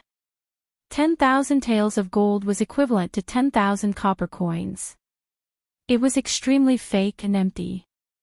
Why did they not just say, 10,000 copper coins, in the beginning? Forget it. Since the emperor thought that his life was only worth 1 tael of gold and a few mu of land, what else could he say? It seemed that he could not expect a free lunch from the sky. A happy life had to be built with his own hands. When Lu Rui and the other 2 girls arrived at the door, the crowd outside had not dispersed yet. Looking through the gate, one could see a pile of neatly arranged cloth. According to the official who had just read the imperial edict, His Majesty the Emperor had awarded 100 mu of good farmland to Rui's husband.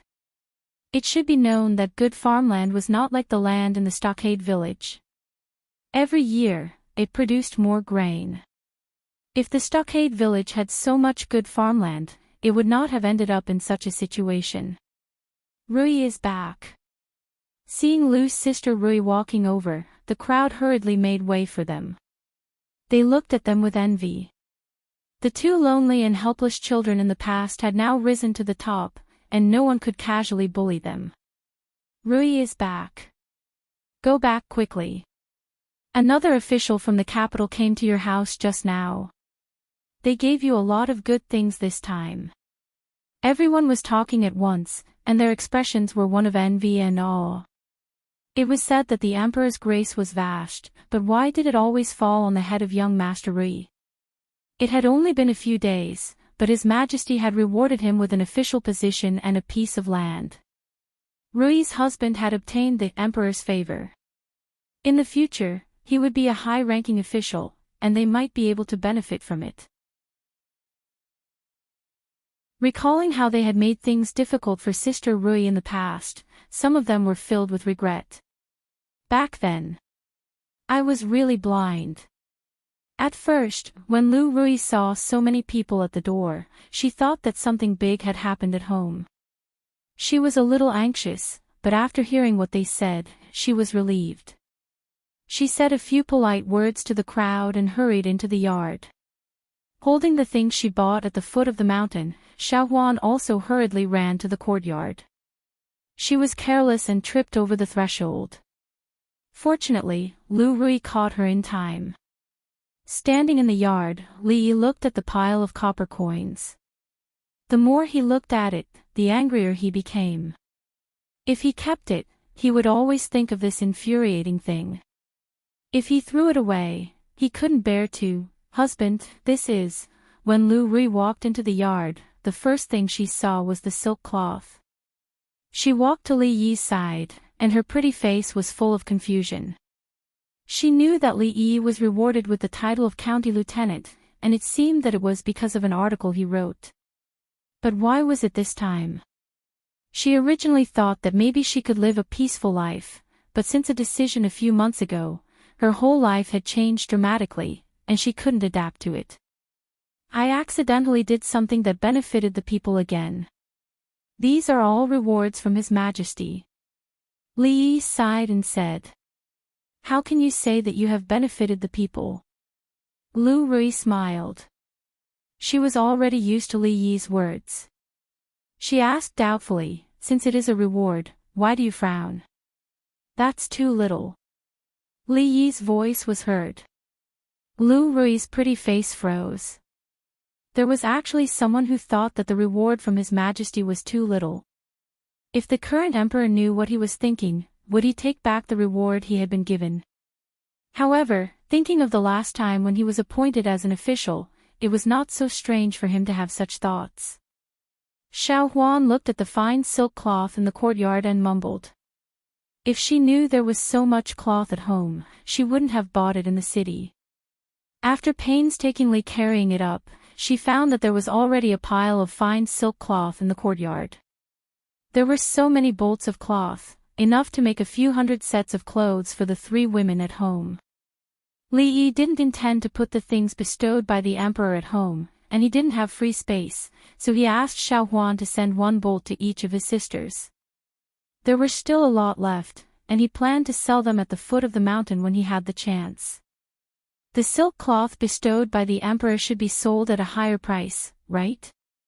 Throughout the history of the Jing kingdom, the emperors were not narcissistic enough to force others to put up the things bestowed by them.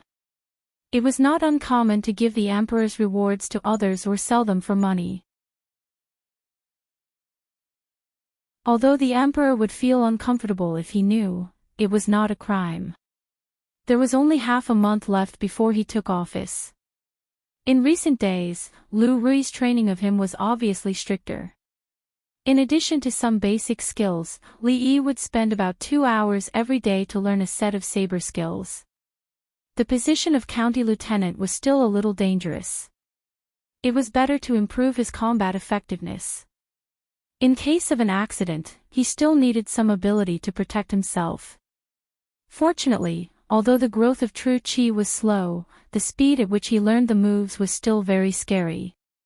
With only a saber manual, Li Yi could imitate it after reading it once. Of course, it was just the appearance. In the eyes of Lu Rui, they were full of loopholes. Every time he saw it, he would mercilessly point it out for him. Mistakes should be corrected. In terms of martial arts, Rui could not tolerate any sand in his eyes. Before, Li Yi still laughed at Imperial Physician Liu. This time, he finally understood his previous mood. Regardless of whether she was really strict or using her position to avenge a personal grudge, at the very least, she was still very responsible when it came to teaching him martial arts. Li Yi did not pursue the matter from before. He only asked her a question about which came first, the chicken or the egg. Then he slowly strolled out of the courtyard. Young master, you are here. Passing through half of the village, he walked into a relatively dilapidated courtyard. A white-haired old man was sitting in the courtyard, holding a carpenter's tools in his hand, and he was busy doing something. Hearing the sound, he turned around and saw Li Yi. The old man immediately put down the tools in his hand, stood up and said with a smile. Uncle Han, how is the thing I asked you to make last time? Li Yi put down the bag of rice and noodles in his hand and asked with a smile. Uncle Han was the carpenter who helped him make the rocking chair. In fact, with his age, he was far from being an old man in the future. But in this era, the average life expectancy of people was not long. After the age of 30, people could touch their beards and call themselves old man. Perhaps because he had suffered a lot in his life, Uncle Han was in his early 50s, but his hair was already gray, and he looked a lot older. It has been ready for a long time. I was just waiting for you to pick it up. Uncle Han smiled and said kindly.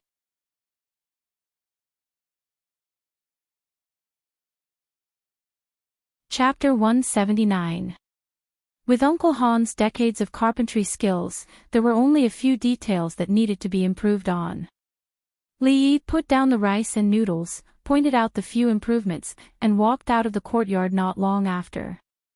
He wanted to leave some money as a reward, but Uncle Han insisted on not accepting it, so he could only give up. When he returned home, Lu Rui was still thinking about the question he left behind before he left. Which came first, the chicken or the egg? Actually, Li Yi did not know the answer to this question. Even in the 21st century, this was a question that the scientific community debated endlessly. There were all kinds of theories circulating on the internet, but at least before Li Yi left, there was no conclusion as to whether it was correct or not. If one pondered over this question for a long time, it might become a question of philosophers and extend to the question of the origin of mankind or the universe. I don't know. Li Yi answered honestly. You don't know. Lu Rui clenched her teeth tightly. She actually did not know the answer to this question that she had racked her brains for. It seemed that there was a need to spar with him during the practice tomorrow to see how well he had mastered those moves. Seeing that she was on the verge of going berserk, the resentment that had accumulated over the past few days finally dissipated a little. However, when her expression returned to normal the next moment, Li Yi had an inexplicable feeling that something was wrong. Oh yeah, do you have any convenient hidden weapons? He shook his head to the back of his head and asked her. Although he had been practicing his saber skills for the past few days, the few moves that he had learned could only be used to deal with ordinary people. If he encountered someone who knew a little bit of martial arts, it would not make a difference whether he had a weapon or not. Practicing martial arts was not something that could be done overnight. In order to increase his sense of security, he needed to find another way. No, Lu Rui said without thinking. Among all kinds of weapons, hidden weapons had always been looked down upon by the righteous people as an unorthodox method. In the martial world, those who had a little bit of fame would not use hidden weapons. Then, she added, even if you do, you won't be able to use it with your current skills. Li Yi knew that she was telling the truth. After all, one must have enough strength to throw a dart to hurt someone. Although he was slightly stronger than an ordinary person under Rui's hellish training, he was still far from that level. He rolled his eyes at Lu Rui and said, "That's why I'm asking if you have any convenient hidden weapons that can be used by ordinary people. For example, have you heard of pear blossom storm needles? When they are used, blood will be drawn. If there's poison on them, even a normal person can kill a martial artist." Never heard of it. Lu Rui shook his head and said, "There are a few sects in Jianghu that specialize in using concealed weapons, and they may have the concealed weapons you mentioned. As for coating the concealed weapons with poison, this is a taboo in Jianghu. Once the matter is exposed, you will be hunted by the entire Jianghu. On the path of martial arts, practicing diligently is the right path. Don't think about taking the crooked path all day long." In Jianghu, there were both good and evil sections. But no matter who was good or evil, they all despised this kind of despicable behavior of secretly hurting people. A martial artist with excellent martial arts was killed by an ordinary person with a poisonous concealed weapon. It was too unjust, and there was no dignity of a martial artist at all. Therefore, for this kind of thing, the two sects that had always been at odds with each other actually reached an agreement to resist it together. In Jianghu, martial artists who were famous for their concealed weapons were rare. Originally, he just wanted to ask her about concealed weapons. It would be best if he could get a suitable concealed weapon. In the end, not only did he not achieve his goal, but he was also taught a lesson by her for no reason. There was still half a month before he took office. Since he had nothing to do, Li Yi decided to take a look at his land.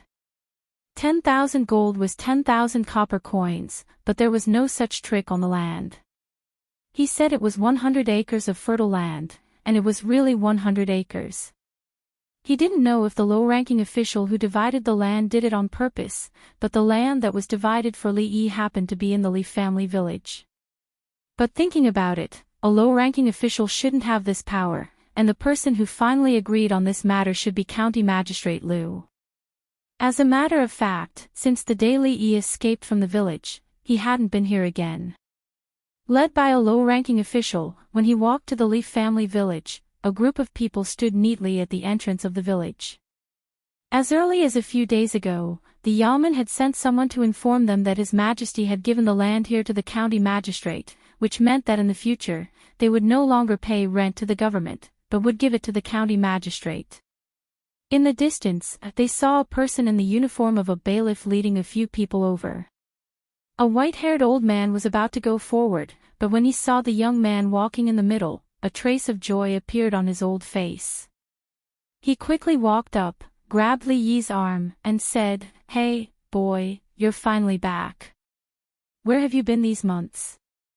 The government has come to look for you several times." Last time, 2 eunuchs wanted to deliver the imperial edict to the Li family village, but they were stopped by Mingzu. Later, they learned that Li Yi lived in the Willow Leaf village, so they didn't come here. Therefore, the people of the Li family village didn't know that the county magistrate was the boy from the Li family who they had watched grow up. How can you talk to the county magistrate like that? Seeing that the head of the Li family village was so rude to the county magistrate, the low-ranking official reprimanded him with a cold face. "What? County magistrate?" The old man was stunned and looked up at Li Yi with his eyes full of doubt. "County magistrate?" The villagers of the Li family village who were about to come over to greet Li Yi also stopped and looked at him with surprise and doubt. Since when did Li Shucai become the county magistrate? This is the new county magistrate of this county. He was appointed by His Majesty. "Don't be rude," the low-ranking official looked around and said. It was said that County Magistrate Li grew up in Li's village, so he must have a lot of elders here. However, things were different now. County Magistrate Li was deeply favored by the emperor. Even County Magistrate Liu specially told him to be as respectful to County Magistrate Li as he was to County Magistrate Liu. If these people still put on airs of elders in front of County Magistrate Li, it would be a little too disrespectful. After the low-ranking official spoke again, the old man realized that the young man in front of him who he had watched grow up was no longer the junior of the Li family who only knew how to read books. "I'm the head of the Li family village. Greetings, County Magistrate." He hurriedly let go of his hand and bowed respectfully. Seeing the first person he met after coming to this world again, Li Yi had an indescribable feeling in his heart. What happened a few months ago seemed like it happened yesterday. If the old man hadn't asked people to arrest him, Li Yi wouldn't have escaped, and naturally, there would be no subsequent events. He wouldn't have met Rui, Xiaohuan, Fang, and of course, he wouldn't have met Li Xian and Mingzu. He might still be a county magistrate in the Li family village who didn't know the next meal. Sometimes, things like fate were so magical. The moment his life really began in this world was probably the moment when the old man shouted that he was going to be arrested. Thinking of the old man's face full of concern when he came over just now, Li Yi smiled and went forward to help him up, saying, "Old man, please get up. I was ill a few days ago and forgot everything. May I know your name?" Not expecting that County Magistrate Li would help him up in person, the old man was a little flattered. Seeing that County Magistrate Li was kind and more quick-witted than before, he felt relieved and said, "County Magistrate Li used to call me Uncle Li," but he was puzzled in his heart. Why had he never heard that madness could make people lose their memories? Hearing this, the low-ranking official frowned again. This old man is really insensible. Didn't I just tell him not to be rude to County Magistrate Lee? The past is the past, and now is the present. Why doesn't he understand the rules? When he was about to speak, Lee waved his hand and then looked at the old man and said, "After I recovered, I really can't remember the past. Uncle Lee, can you tell me what happened before?" You asked the right person. I watched you grow up, and I even remember clearly that you wet the bed when you were a child. Speaking of this, the old man's face glowed and he began to talk incessantly. You're tuning into the Journey of the Soul YouTube channel. Don't forget to subscribe and join us on this journey to catch the most captivating stories.